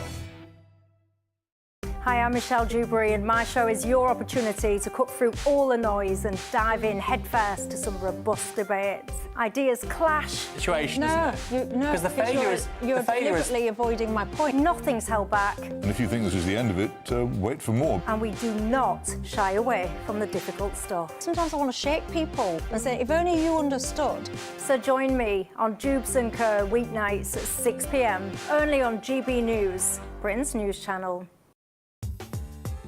I'm Christopher Hope. From pop star to politicians, I'll interview anybody in a pub who's got a political opinion. Join me every Friday on Spotify, Apple Podcasts, YouTube or gbnews.com, or wherever you get your podcasts. This is GB News, the People's Channel.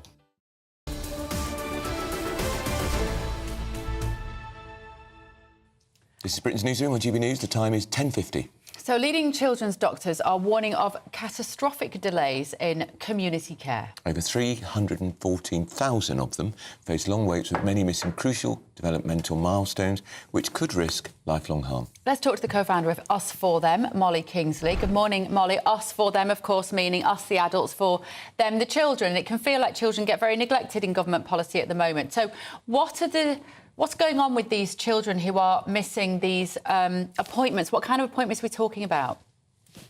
Yeah, I mean, this is just really, really sad, isn't it? And unfortunately, it continues a post-pandemic trend where, you know, obviously there was this legacy of appalling waiting lists, but across the board, children's waiting lists were worse proportionally than adults. And what we are still seeing is they are not catching up in the same way, at least some adult community care and hospital appointments are. And this, to answer your question, is for the kind of care that one would see out of hospital. So it's not hospital care, but for children, it is still essential services. And of course, children often have very short windows. So, for example, speech and language therapy, things like that. For a child, if you miss the window for that, you've missed it for life, potentially. And the implications of that are really, really significant, both for the individual child and, of course, for society on a wider basis.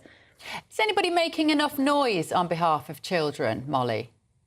No, I mean, I think what we see is perennially children are just disregarded in policy making. And, you know, we saw this very starkly during the pandemic. But since, and I don't actually think it's that people aren't making noise. There are people making noise about this. I mean, this has been in the headlines today. You know, there are pleas all the time now for different child welfare issues, be that social media, smartphones, be that children in social care, be that hospital care. So I don't think the issue is a lack of noise, but there is a complete lack of political will. Children don't vote, do they? And, you know, whether we like it or not, we live in a system that is structurally biased towards protecting the interests of adults, often older adults, above those of children. And it's interesting because when you suggest the kind of radical change that might mitigate this. So, you know, J.D. Vance suggested, didn't he, a form of parental proxy voting where parents would end up with effectively a proxy vote on behalf of kids. And that was ridiculed. But actually, you wonder, how is this going to be cured? How are we going to get children's interests protected in policy making? Because consistently they haven't been, and they haven't been for decades. Just briefly, we're talking about America. Donald Trump has been very critical of the World Health Organization, saying he doesn't want to be any part of it. We, however, have done what, Molly? We have rather sort of behind the scenes signed up to it. Now, the pandemic agreement that's obviously been in the headlines the last 24, 48 hours, it actually is not going to be officially ratified, let alone come into force for at least a year. There is a contentious schedule which is still to be agreed. But in theory, it has been adopted by the UK, although it is yet to be signed. And, you know, we have done this almost, I think, unthinkingly. I mean, it just seems on a very high level, and leaving aside what the agreement does and doesn't say, it is still a problematic agreement. It is a lot less problematic, perhaps, than drafts proposed about a year and a half ago. But why on earth are we signing ourselves up to this organisation at just the point other states, notably the USA, are leaving? This is a failed organisation. It is deeply opaque. It is anti-democratic, despite what Ghebreyesus, the Director General of the World Health Organization, would have us believe. And it has acted in a way which at every stage has been less than fully transparent. So, you know, what are we doing?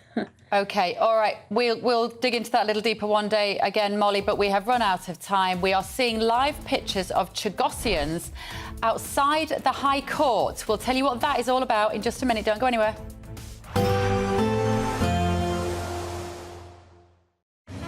Even though we'll see a cloudy start, it'll be a bright outlook for the rest of the day.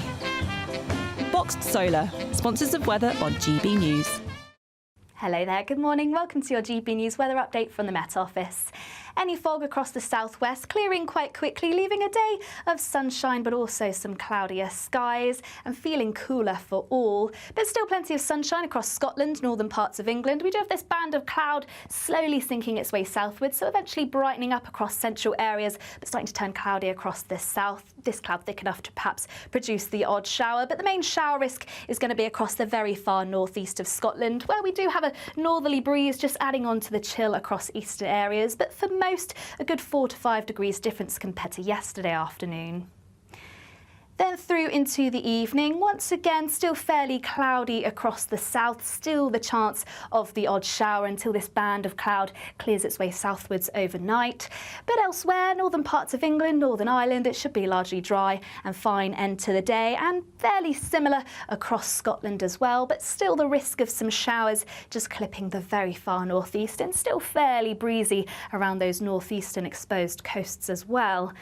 But then through the course of the night, as I say, as we get rid of that cloud across the south, there's going to be plenty of clear skies. Winds should lighten away from eastern coast, but that means it is going to be turning chilly. A chance we could see some rural frost by the morning. So if you're a gardener, make sure to keep those plants covered up.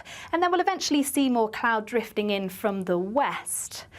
So it is going to be a mostly chilly start to finish off the week, but once again, it should be mostly dry. Probably a bit more sunshine around, particularly for central and southern parts, though still the risk of the odd shower clipping the very far northeast. But we'll see cloud thickening up from the west, eventually some outbreaks of rain moving into parts of Northern Ireland, the very far west of Scotland. And that's a sign for things to come as we head towards the bank holiday weekend. But a warmer day for many, highs of around 21 degrees Celsius. That's it from me. Bye-bye.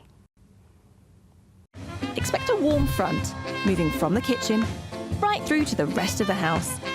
Boxed Boilers, sponsors of weather on GB News. Someone is going to win the biggest prize package to date, and that someone could be you, driving away in this Elnag Baron 560 motorhome. It has plenty of room for your family of 4, comes complete with kitchen, bathroom and all the space you'll need for life on the road. Plus, we'll also give you a further £5,000 in tax-free cash to spend however you like. For another chance to win the lot, text WIN to 63225. One entry costs £2.50 plus one standard network rate message, or text BONUS to 63225. live. 5 entries cost £5 plus 1 standard network rate message. Go to gbnews.com/win. Entries start at £2.50. Call 0903 686 3232. Calls cost £2.50 plus your network access charge. Or post your name and number to GB13 PO Box 8690 Derby DE1 9TT. UK only. Entrance must be 18 or over. Lines close at 4 p.m. on the 6th of June. Please check the closing time if listening or watching on demand. Good luck. Good Afternoon Britain isn't just about us. The wonderful thing about this programme is it's about everyone watching. It's an interactive programme. Well, there absolutely is something to see here, and we're going to be talking about it more. Whether it's breaking royal news, please bring us up to date, or indeed a particularly punchy speech in the House of Commons. Very, very curious. We bring it to you live, and then we bring you live reaction as well. That's Good Afternoon Britain, weekdays from midday. Only on GB News, the People's Channel, Britain's news channel. Mornings don't have to be tiresome, especially if you have the right company. Wake up to news as it happens, opinion and debate, and of course, a little bit of entertainment too. Because when the kettle's on, we're on. That's Breakfast on GB News, a show worth waking up for. Every morning from 6 a.m. Only on the People's Channel, Britain's news channel. We'll spread the news, you spread the word. Join me, Nana Akweer, for an informative, interactive news programme with a difference. It's fun. No, he didn't say that, Dave. I'm so surprised. I think there's an element of truth to that. Join me from 3 p.m. every weekend, only on GB News, Britain's news channel. We're proud to be GB News, the People's Channel. And as you know, we always love to hear your views. Now, there's a new way of getting in touch with us at gbnews.com/your say. By commenting, you can be part of a live conversation and join our GB News community. You can even talk to me, Bev Turner, or any of the members of the GB News family.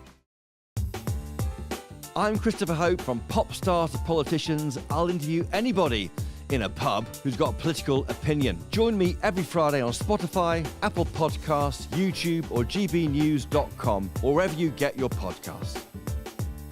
This is GB News, the People's Channel.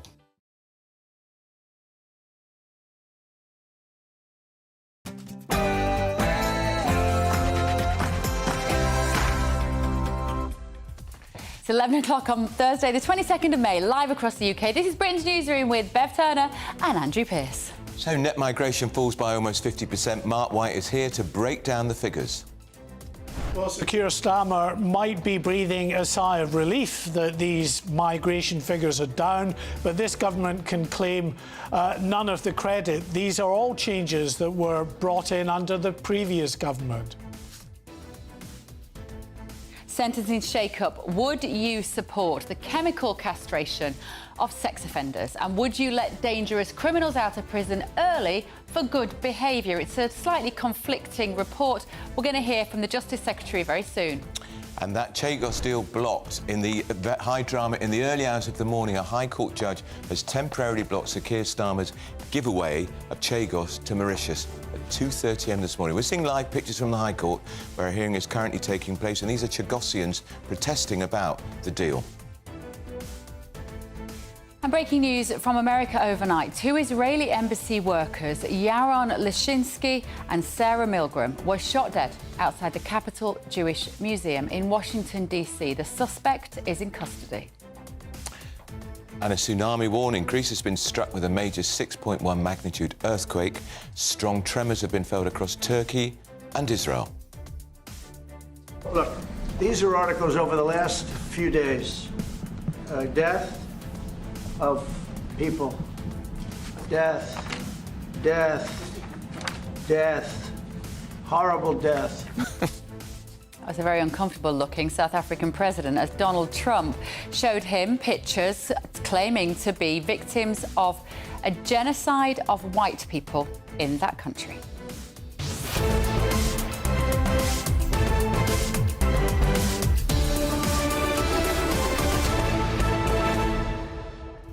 He does it his way, doesn't he? And Donald he doesn't Trump. care. Yeah, I love it. And we had his former advisor or spokesperson, actually, Yeah. Jason Miller, who was on at the top of the show Really at 9:30.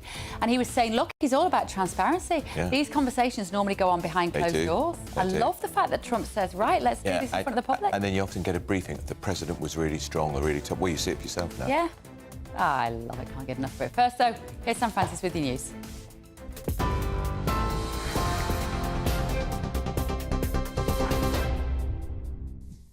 Very good morning to you. The top story at 11. Net migration to the UK has nearly halved, falling to 431,000 in 2024. That is down from 860 the year before.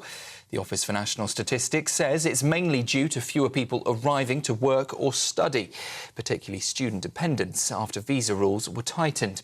Labour pledged to reduce migration before the last election and recently introduced even stricter visa policies. An increase in emigration, especially among international students, also played a part. Today's figures cover the full year to December 2024, reflecting both Labour and Conservative government policies. Israel is accusing Western leaders of emboldening terror after 2 Israeli embassy staff were shot dead in Washington, D.C.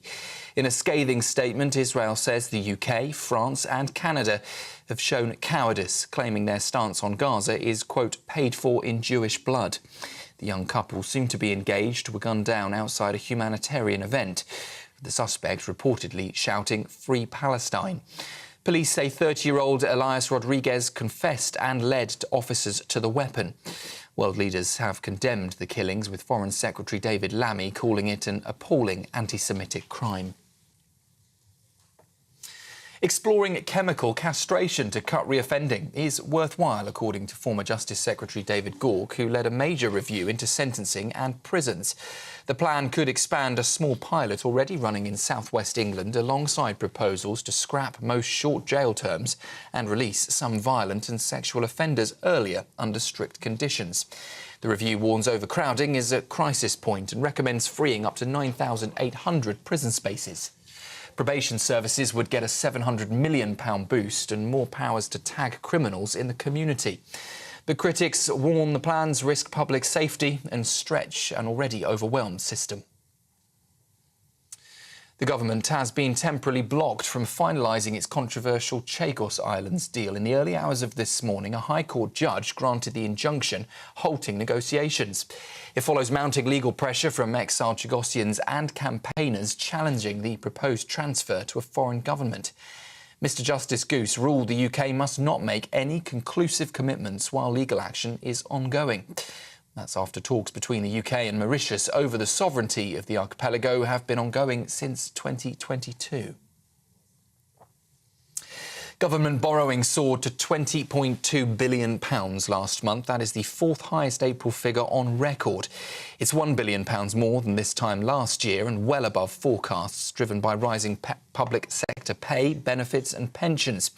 The Office for National Statistics says spending on goods and services jumped by over £4 billion, while state benefits rose £1.3 billion year on year. Public sector debt, meanwhile, now stands at 95.5% of GDP. That is a level not seen since the early 1960s. The Treasury, though, says their plan is working, but critics say the figures pile pressure on the Chancellor, Rachel Reeves.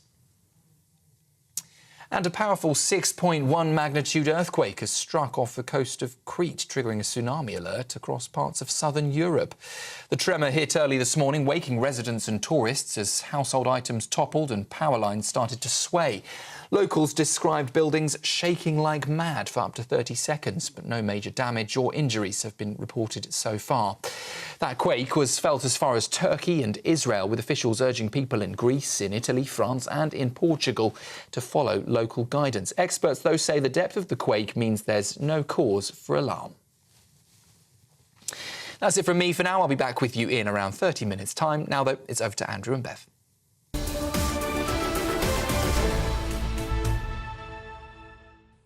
Thank you for joining us on Britain's Newsroom this morning. Is it sunny outside? I do hope so. It's half-term next week, Andrew. I bet you didn't know that, did you? I did, because you're not here. I'm not. You mean you've got it written in his diary? Bev, away. Brilliant. Get out the champagne. How dare you? Now, let's have a look at what you've been saying at home this morning. There's some massive stories around today. This Justice Review, we're going to be debating this in a moment, whether it would ever happen that a paedophile could be chemically given drugs to stop them having those urges. We'll see in just a minute whether what you think about that. Starmer says Mary, we should have people qualified to come here for jobs, but he's allowing 18 to 30 in on cheap labour. And we still don't know how many are coming, how long they're coming for. 27 countries. Yeah. That could be an awful lot of 18 to 30-year-olds. Well, yeah, absolutely. That's the EU-UK deal, of course. We've also had these new immigration figures this morning, which is to December 2024. We got Mark White to discuss them in a bit more detail. But you have said at home, Nigel says, however you look at the immigration figures, there are still nearly 1 million long-term arrivals to this country. 4 million in the last 4 years, wasn't it? Let me have a look what else you have been saying. Just one second. Somebody talking about that. June says, why are we letting real criminals out of jail early and not releasing Lucy Connolly for that tweet? That story still resonates with a huge amount of you at home. It certainly does. Well, and so it should, because you're probably opinionated people. Yeah, banged up for 31 months for a tweet. And some of the people who were involved in the rape grooming gangs got lesser sentences. Disgraceful. She's a political hostage, isn't she? Yes. That's what it is. Sandy says, so it was the Tories that got net migration down. No surprise there, as it takes the civil service a year to publish things with their outdated systems. Grumpy Grandad, good morning. Says, do you think someone should tell Patrick and Emily if there's a tsunami warning, you need to get away from the coast and get as high as possible? Well, he did point to that hill where they were going to go. Yeah, but I don't think a woman in Emily's condition is going to sprint up a mountain in 30-degree heat, do you, Andrew? No, quite. I'm sure they will be fine. And let's have a look. Another ex-MP with a gold-plated pension, certainly no worries about the future for them. As for those sitting in the Commons right now, all their energy costs are paid for by the taxpayer, which means they can leave their heating and gas on all day long and not have to care about it, while our pensioners are freezing. Every one of them makes me sick. That's from Dark Days Ahead. And I think you echo a real sentiment that the divide between political elites and the real ordinary people has never been so big. I quite agree. Now, breaking this morning, those latest immigration figures have been published by the government. It shows net migration has halved, down from 860,000 to 431,000. So Mark White is with us to go through it. Net migration has halved, Mark. That's great news for a lot of people who feel there's too many people coming here. Well, I mean, still close to 500,000 people, the size of a very sizable city. Yeah. And many people would argue that that is nowhere near acceptable in terms of net migration figures.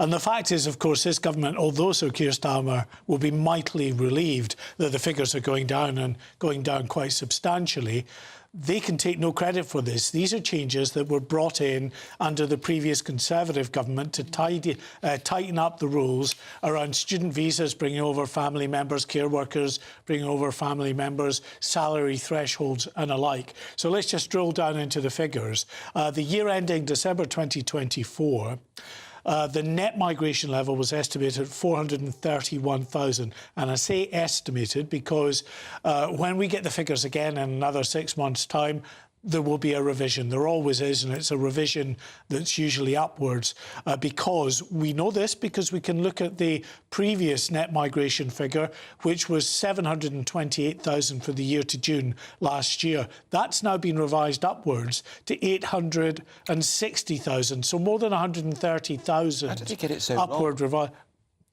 You'll have to ask the Office for National Statistics. It's all based on estimates of migratory flows and alike. Interestingly, emigration, the number of people leaving the country, has gone up. So emigration rose by 11%. 517,000 people left the country. Now, a number of those will be British people for whatever reason, and some of them may just be fed up with the status quo back here and have decided to leave the country. But a significant proportion of these are actually down to those who were on study visas. There was a big influx of people after the pandemic who took advantage of the fact that borders were open again and decided to come here and study. So many of those have now completed their course and they're heading back. So that's part of the reason why we're seeing this significant exodus. On work visas, now just to complicate things further, not just the Office for National Statistics releasing their figures today, but the Home Office give us figures that are a bit more up to date because they also take into consideration the first quarter of this year.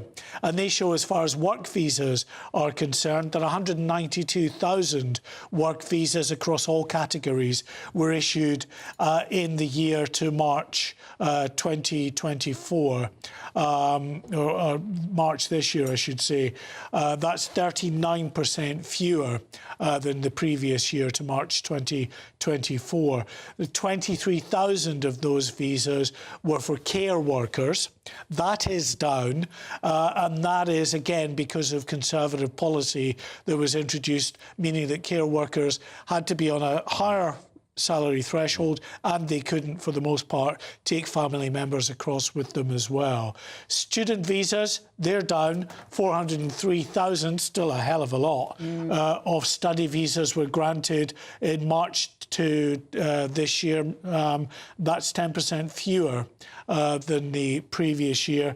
And for dependents, well, they're down to 18,000, 83% lower than the previous year. As I say, all down to policies introduced by the previous government. At the very last minute, just as they were about to leave office and they had 14 years to do more of it. Amazing. Mark White, thank you so much for breaking that down for us. Let's discuss them in a bit more detail with the Shadow Minister for Crime, Matt Vickers, and the former editor of Labour List, Peter Edwards. Good morning, Peter. Will it be easy for Keir Starmer to claim credit for this, do you think, given that these are the reactions to Conservative policy? It's never easy for any politician to claim any credit on immigration because there's very high levels of public distrust and cynicism about politics in general. I think what you'll hear from the Labour government today is they'll say, this is a start. They'll have to accept that some of these measures were set in train in the final year of 14 years of Tory government. And then they'll say a lot of uncomplimentary things about the other 13 years of Tory government where immigration shot up. But I think Labour will try and say this is a weather vane, this is a pointer to how migration numbers will come down from now on. Matt Vickers, he's got a point, hasn't he, Peter Edwards? Why did it take the Tories so long to get this major change in their last year in office? Well, the numbers were nowhere near that before that time, were they? It was a fairly recent phenomenon. But actually, when you look at it, the numbers are down as a result of us stopping people bringing their nan, their dad, their gran and all these dependents. That was the right thing to do. I don't know why anybody would want to go to university and take their mother with them. It seems a bit of an odd concept to me. But actually, moreover than that, in April this year, there was another measure that was brought forward that should have kicked in. It would have meant that the salary threshold that you have to reach in order to bring somebody would have increased. It would be 38,000 and something. That would have meant that this number going forward would be lower still. But the Labour government have paused that. They've removed that. They're allowing more people to come over who earn less. Actually, that's just, it's the wrong way. But whilst we're moving things in the right direction on legal migration, illegal migration is going completely the wrong way. Lots of people can get confused about the two. It's the illegal migration that really gets people's goat in my part of the world. Those numbers are going in completely the wrong direction. Before the general election, the number of people arriving illegally was going down. The number of people in hotels across the country who were asylum seekers was going down. Since the general election, the number of people arriving illegally has gone up by 30%. The number of people in hotels across the country up by 28%. And of those people arriving illegally, even though there's more of them arriving, the number being returned is going down. It's all going the wrong way on illegal migration. Yeah, but Matt, but on legal migration, I can still remember when David Cameron said he would cut it to tens of thousands, even with your reforms that have kicked in this week. It's still nearly 500,000 coming in every year. The country can't sustain it. It is way, way too high. Kemi's conceded that previous governments got it wrong. Obviously, Kemi wasn't the leader before. I wasn't a minister before. We're looking at this. We actually saw the Borders Bill go through last week. There was an opportunity to change the law to say that we would disapply the Human Rights Act on cases of immigration and deportation, to stop them getting chewed up, to stop a repeat of something like Chicken Nugget Gate. Get the law right. If you come to this country, you commit a crime, you should go back.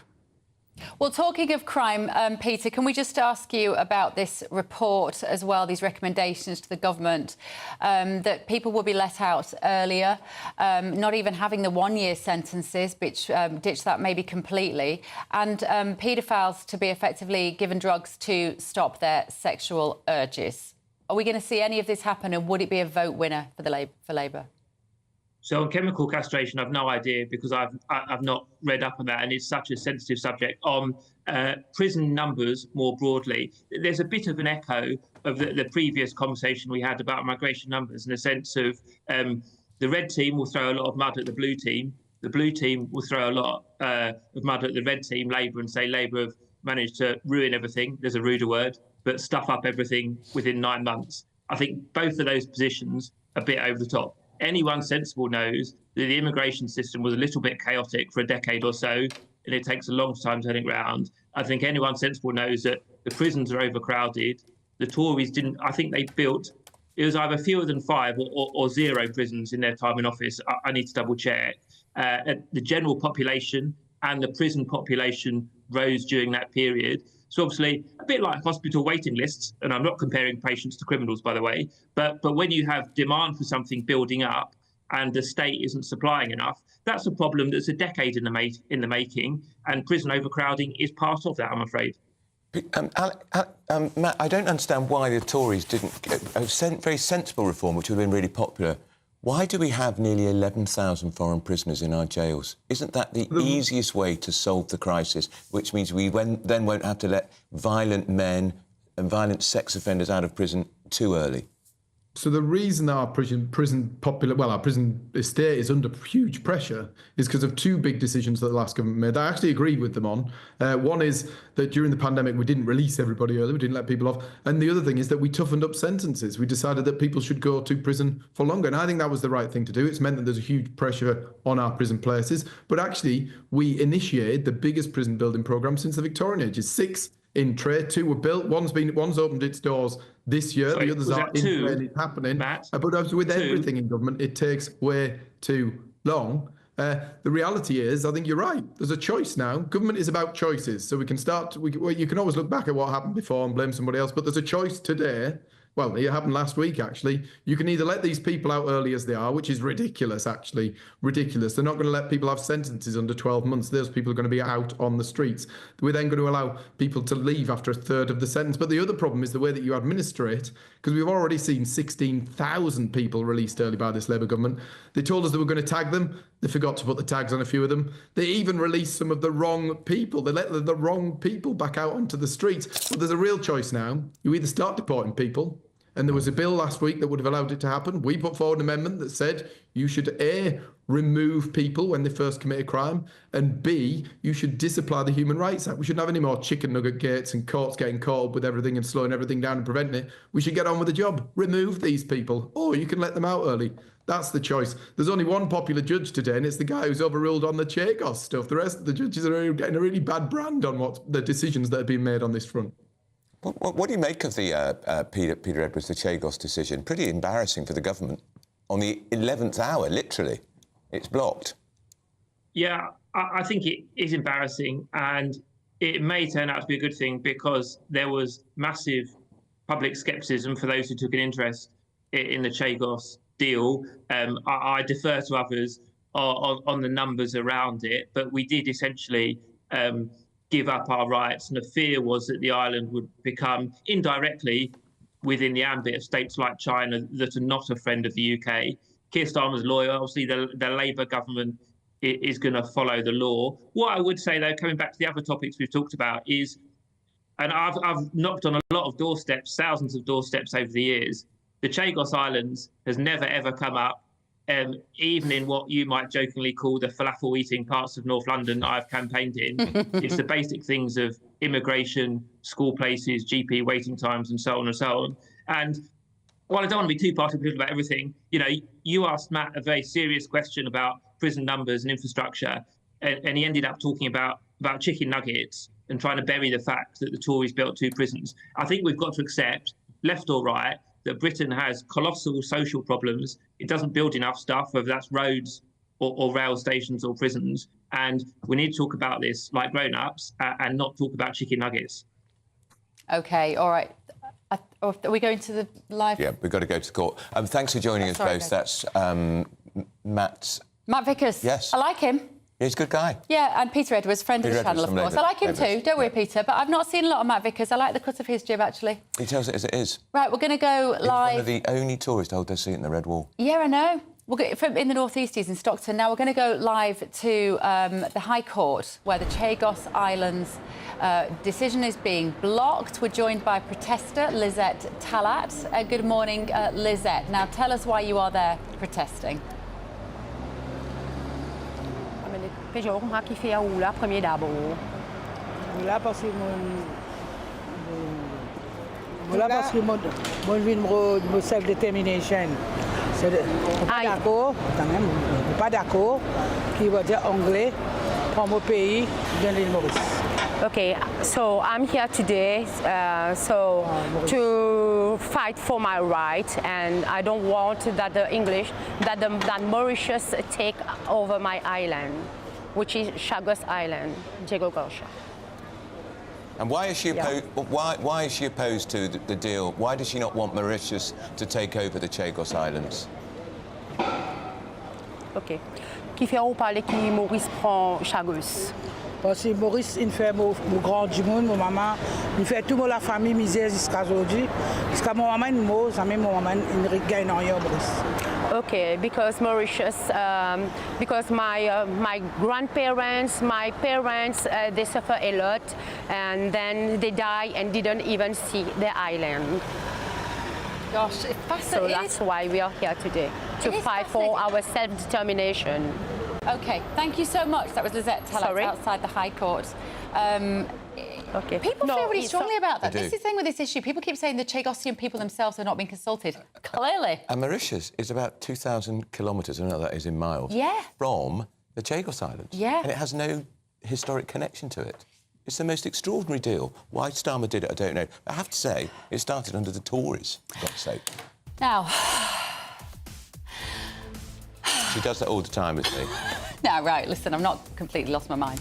Apparently, sighing at a colleague could now be considered discriminatory behaviour in the workplace. Give me strength.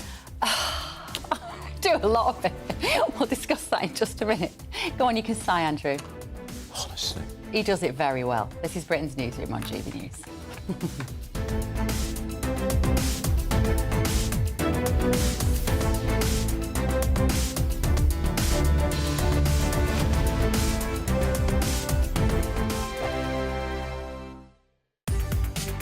From the school run to the home run, watch a new show for all of Britain. He can say whatever he wants. A straight-talking show where all voices are heard.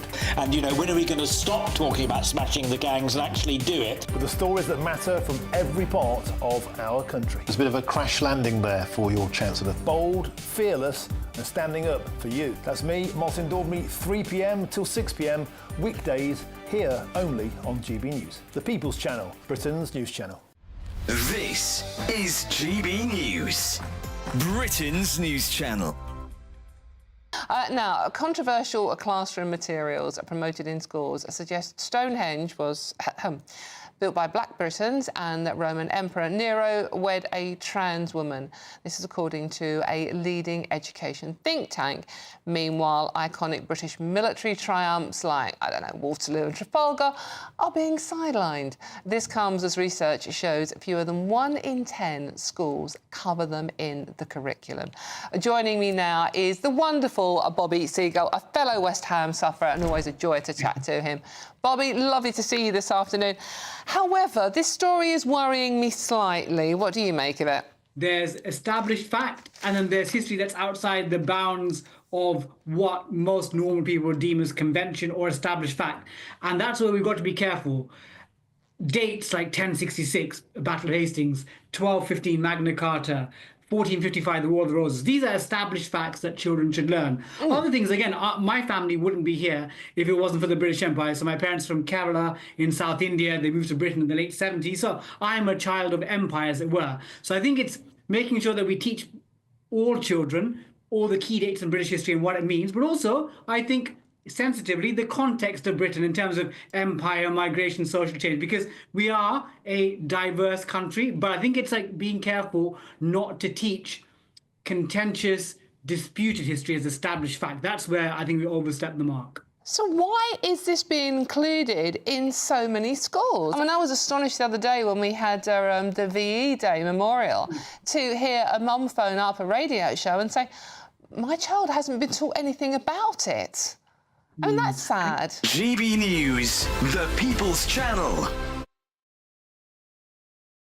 Westminster's full of talk, but out here, it's the real world. Am I allowed to talk now? No, that's it. This is where it matters, real people and real lives. That's what politics is all about. The fact has Trump made a good start? No. Straight answers, no spin, and just a couple of pints. How many fingers have I got up? About 10. So join me for Lee Anderson's Real World every Friday at 7 p.m, only on GB News. The People's Channel, Britain's news channel.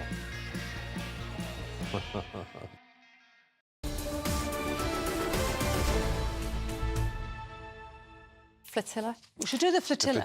Welcome back to Britain's Newsroom with Andrew and Beth. As you can hear, Andrew and Carol are just deciding what we're going to talk about now. Andrew Williams, we're all having a little chat Carol's about world, and we're all living it. Why are we sighing?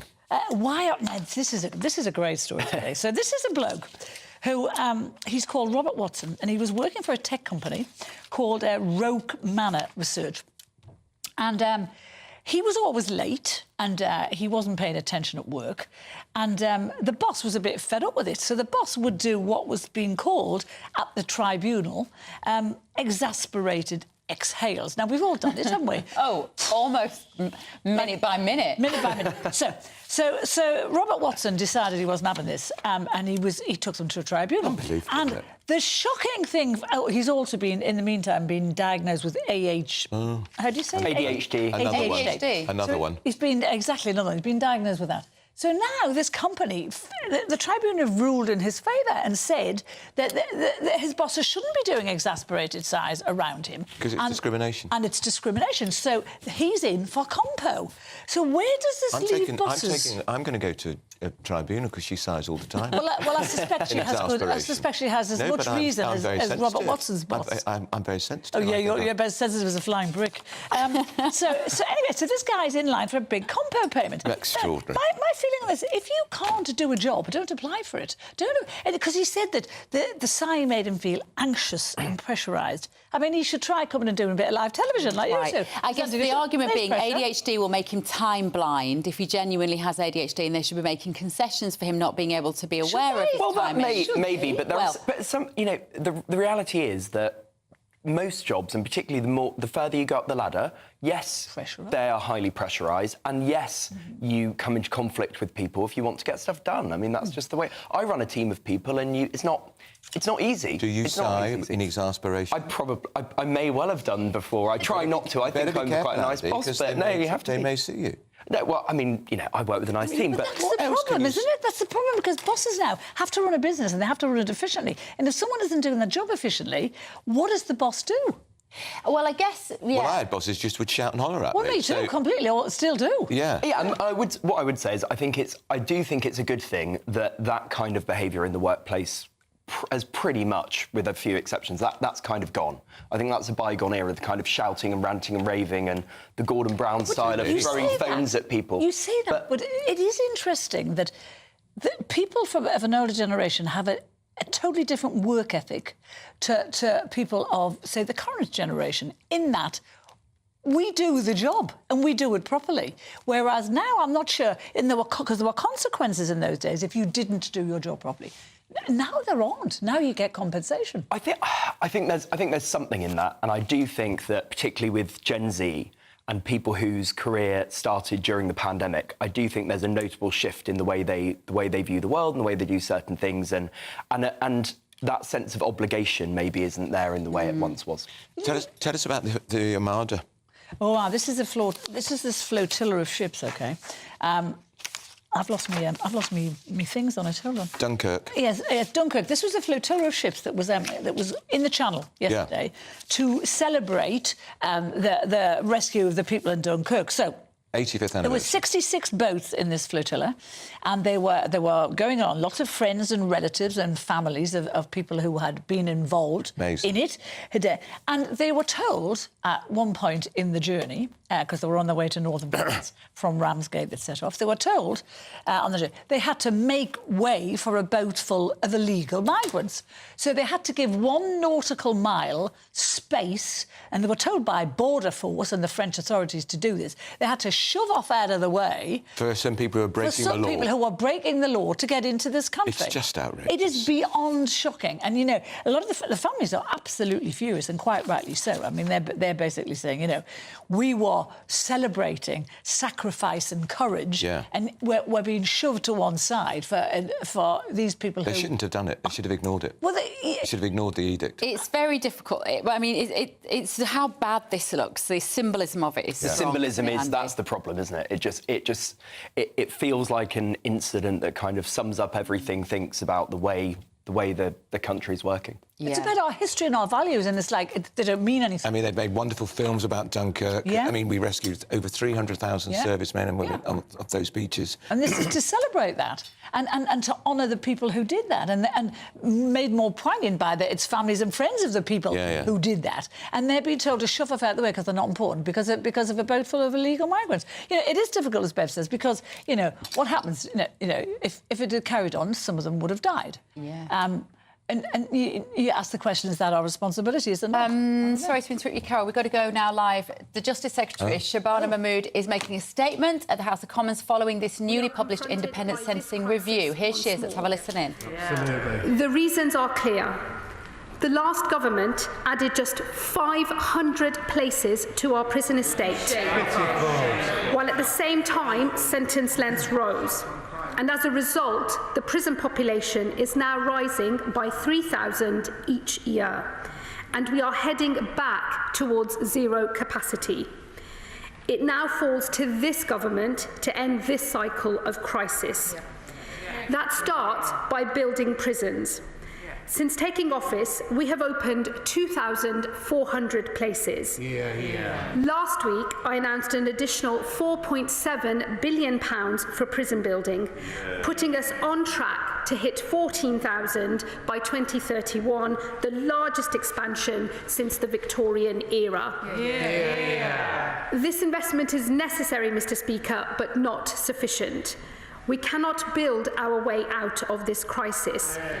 Despite building as quickly as we can, demand for places will outstrip supply by 9,500 in early 2028. And that is why I commissioned the sentencing review. Its task was clear. This country must never run out of prison places again. There must always be space for dangerous offenders. At the same time, the review was tasked with addressing the fact that our prisons too often create better criminals, not better citizens. Instead of cutting crime, they are breeding grounds of it. The reviewers have followed the evidence and the example of countries around the world. Today, I present an initial response with further detail to follow once legislation is placed before the House. Let me start with the report's central recommendation, the move to a 3-part sentence called the Earned Progression Model, which the government accepts in principle. Under this model, an offender will not necessarily leave prison at an automatic point. Instead, their release date will be determined by their behaviour. If they follow prison rules, they will earn earlier release. If they do not, they will be locked up for longer. This echoes the model I witnessed in Texas earlier this year, which cut crime and brought their prison population under control. Under this new model, offenders serving standard determinate sentences with an automatic release of 40 or 50% will now earn their release. The earliest possible release will be 1/3, with additional days added for bad behaviour. The review suggests a new maximum of 50%. But for those who behave excessively badly, I will not place an upper limit.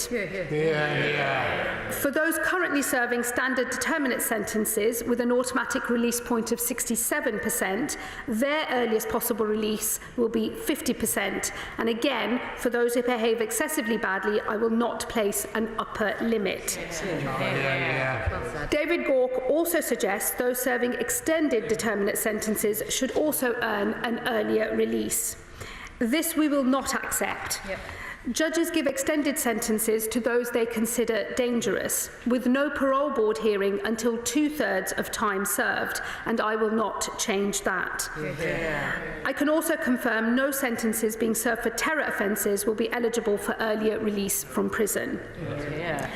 In the second part of the progression model, offenders will enter a period of intensive supervision.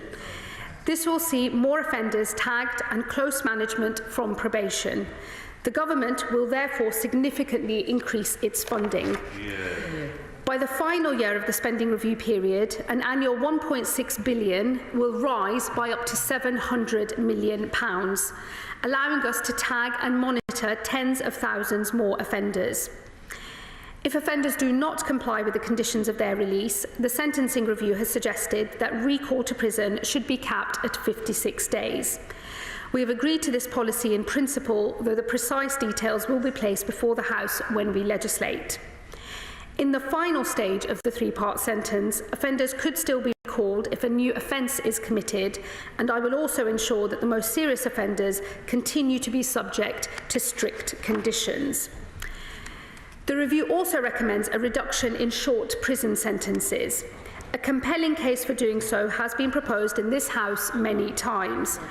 In the most recent data, nearly 60% of those receiving a 12-month sentence reoffended within a year.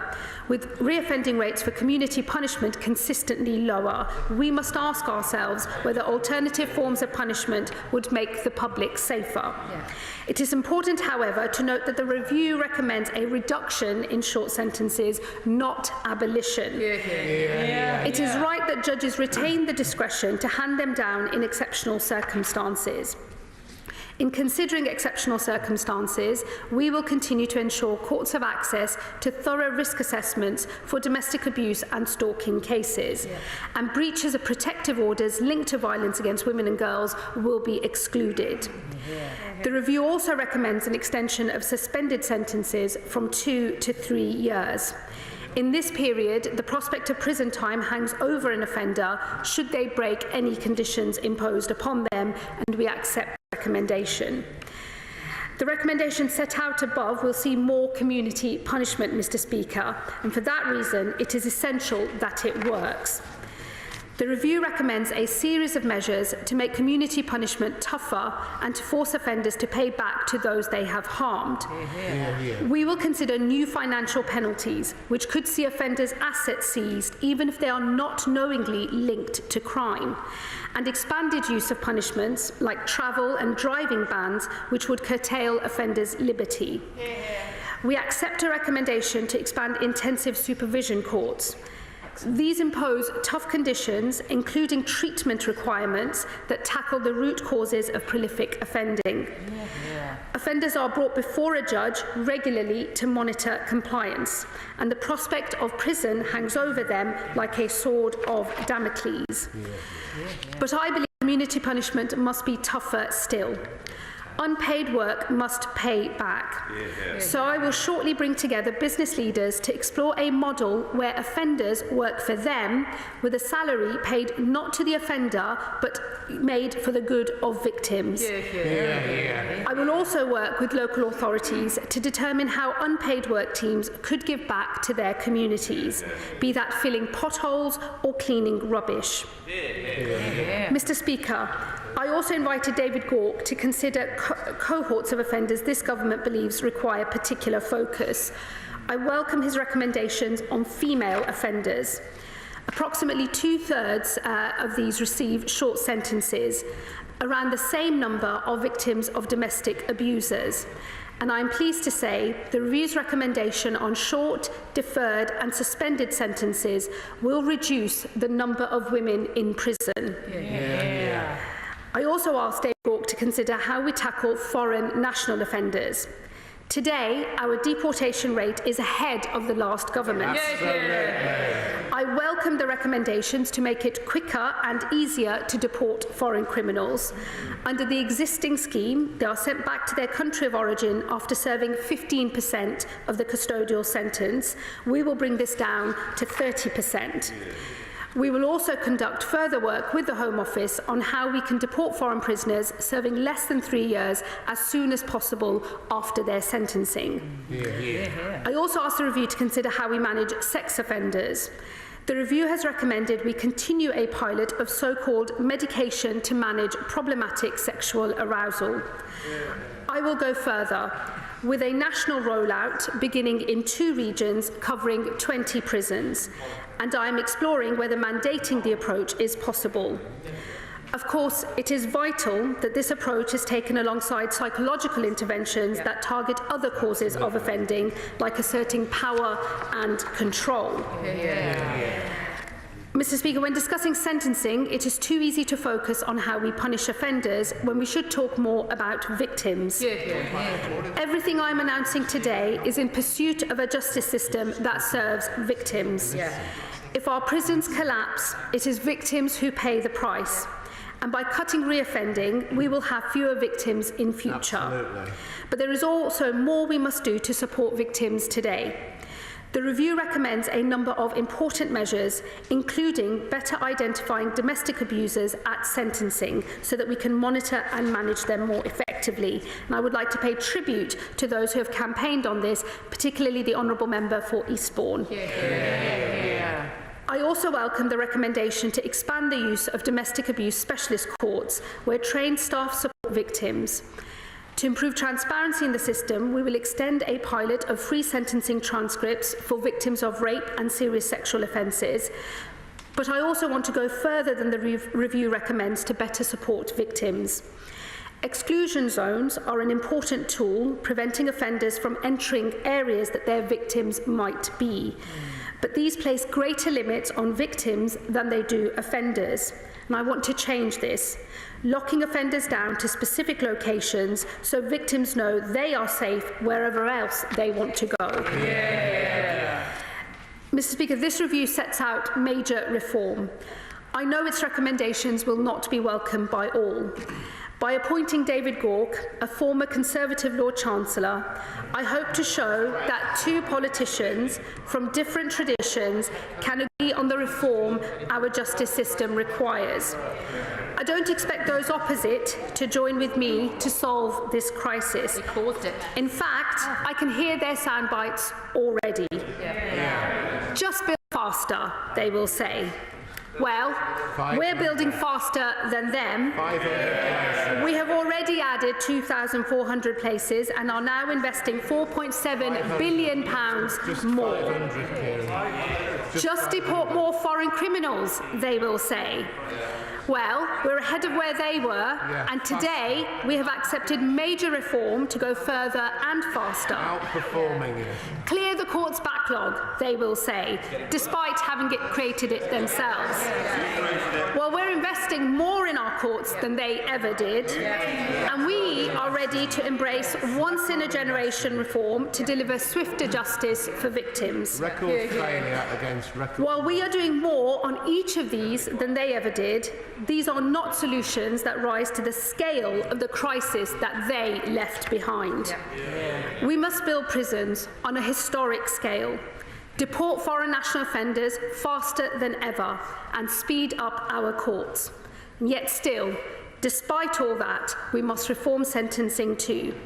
So, more in hope than expectation, despite, not because of experience, and by appealing to the better angels of their nature, if they have any, I end by inviting those opposite to help us fix the crisis that they left behind. Mr. Speaker, I commend this statement to the House. Shadow Lord Chancellor. So that was the Justice Secretary, Shabana Mahmood, there talking about what they intend to do with this sentencing review. Robert Jenrick, obviously, standing up and talking there. Tom and Nana are with us to tell us what's coming up on the show. Tom? Yes, well, of course we'll be responding to what is being said in there. I'm actually quite interested to hear what Robert Jenrick is saying. But of course, there's a lot of criticism over what is happening here in the review, the sentencing review. Clearly, the government wants to say it's getting tough through the castration of paedophiles and all the rest of it. Sex offenders and violent offenders out of prison earlier. But on the other hand, absolutely, career criminals will be getting shorter sentences or indeed not going to prison at all. Down from 2/3 to a half. I mean, and these are really seriously unpleasant men. Because they're nearly always men, isn't it? It is. I mean, it's quite interesting. You can generally track a country's propensity to have a lot of violent crime by the proportion of the country that is made up of men aged 16 to 35 or 40. I mean, the demographic shifts in the United States as there was sort of those people, that baby boom of the 1950s and 60s sort of got older. Crime started declining through the 90s and 2000s. It's a fascinating What else, phenomenon. Nana, briefly? What else have you got on the show today? OK, we're going to have a look at the Chagos deal as well. Two Chagossians who have put their foot down, decided they want to be able to come back to Diego Garcia and live back on the Chagos Islands if required. And because of this, now Keir Starmer, who was planning to sign the deal on Thursday, it's all... Another great surrender. I know, isn't it good? Surrender on the human EU. rights lawyer who's been corrupted by human rights That's law. exactly what happened to the Rwanda deal. Early Day. morning court decision. Andrew, shush. Oh. Heather. You're not allowed to do that. You could get taken to court. That was it.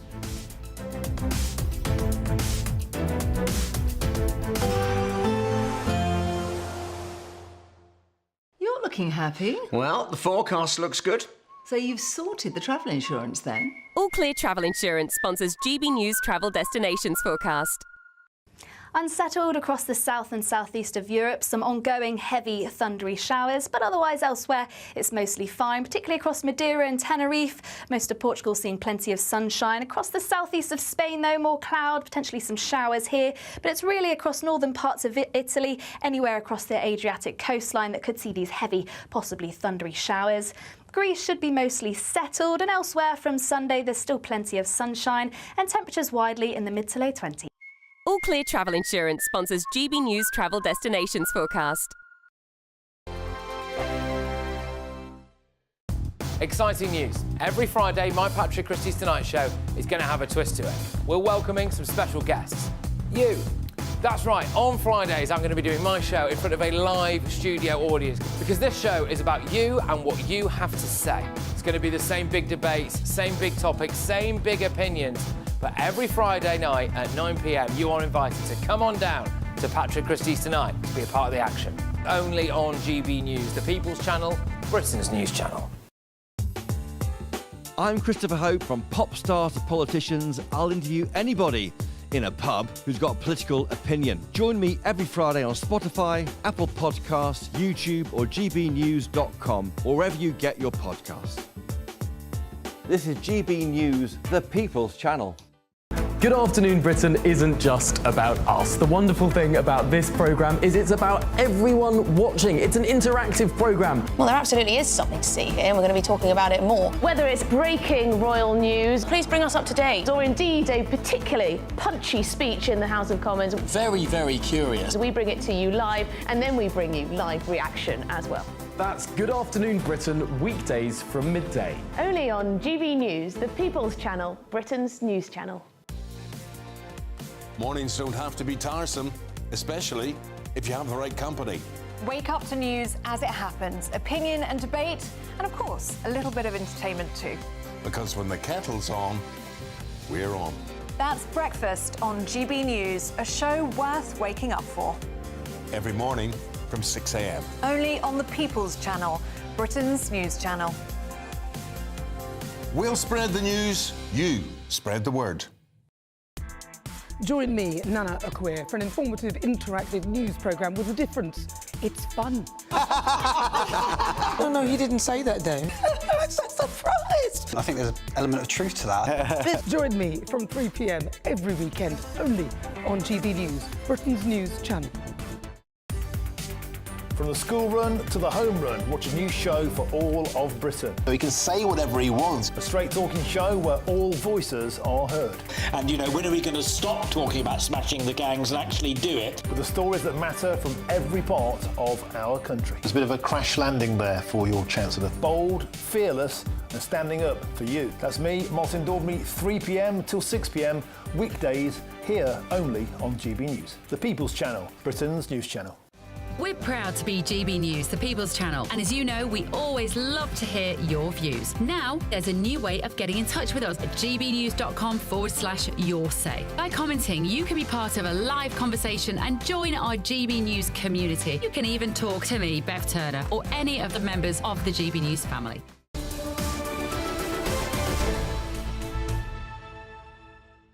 Welcome back to Britain's Newsroom. Thank you for joining us this morning and all week as well.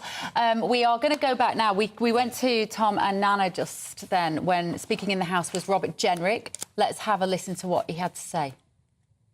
Time and time again, or a domestic abuser returning to their victim's front door.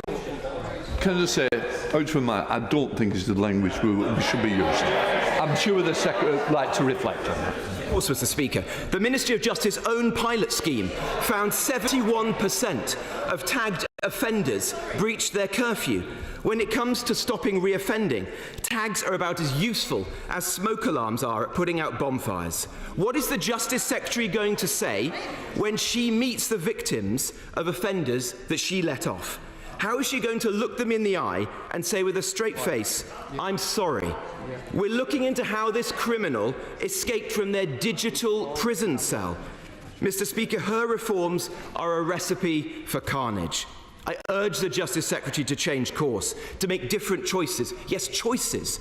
Choices we knew they would make from the day the Prime Minister handpicked Lord Timpson as Prisons Minister, a man who's on the record saying a lot of people in prison shouldn't be there. 2/3 of them, in fact, he said, that they'd been there for far too long.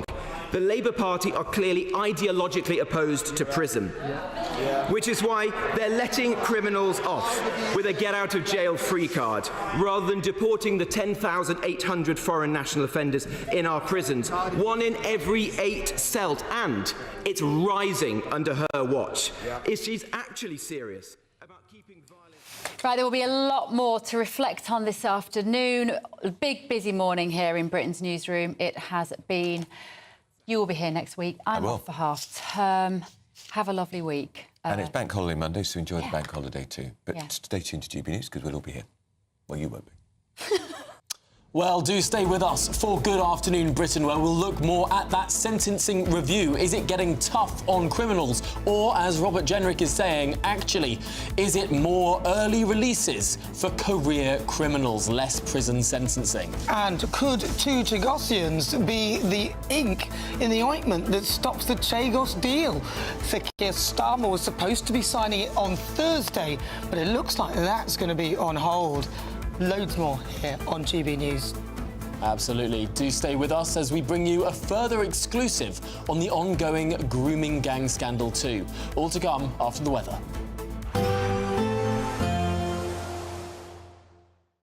Expect a warm front, moving from the kitchen right through to the rest of the house. Boxed Boilers, sponsors of weather on GB News. Hello there, good morning. Welcome to your GB News weather update from the Met Office. Any fog across the southwest, clearing quite quickly, leaving a day of sunshine but also some cloudier skies and feeling cooler for all. But still plenty of sunshine across Scotland, northern parts of England. We do have this band of cloud slowly sinking its way southwards, so eventually brightening up across central areas, but starting to turn cloudy across the south. This cloud thick enough to perhaps produce the odd shower, but the main shower risk is going to be across the very far northeast of Scotland, where we do have a northerly breeze just adding on to the chill across eastern areas, but for most, a good 4 to 5 degrees difference compared to yesterday afternoon. Then through into the evening, once again still fairly cloudy across the south, still the chance of the odd shower until this band of cloud clears its way southwards overnight. But elsewhere, northern parts of England, Northern Ireland, it should be largely dry and fine end to the day, and fairly similar across Scotland as well, but still the risk of some showers just clipping the very far northeast, and still fairly breezy around those northeastern exposed coasts as well. But then through the course of the night, as I say, as we get rid of that cloud across the south, there's going to be plenty of clear skies. Winds should lighten away from eastern coast, but that means it is going to be turning chilly. A chance we could see some rural frost by the morning. So if you're a gardener, make sure to keep those plants covered up. And then we'll eventually see more cloud drifting in from the west.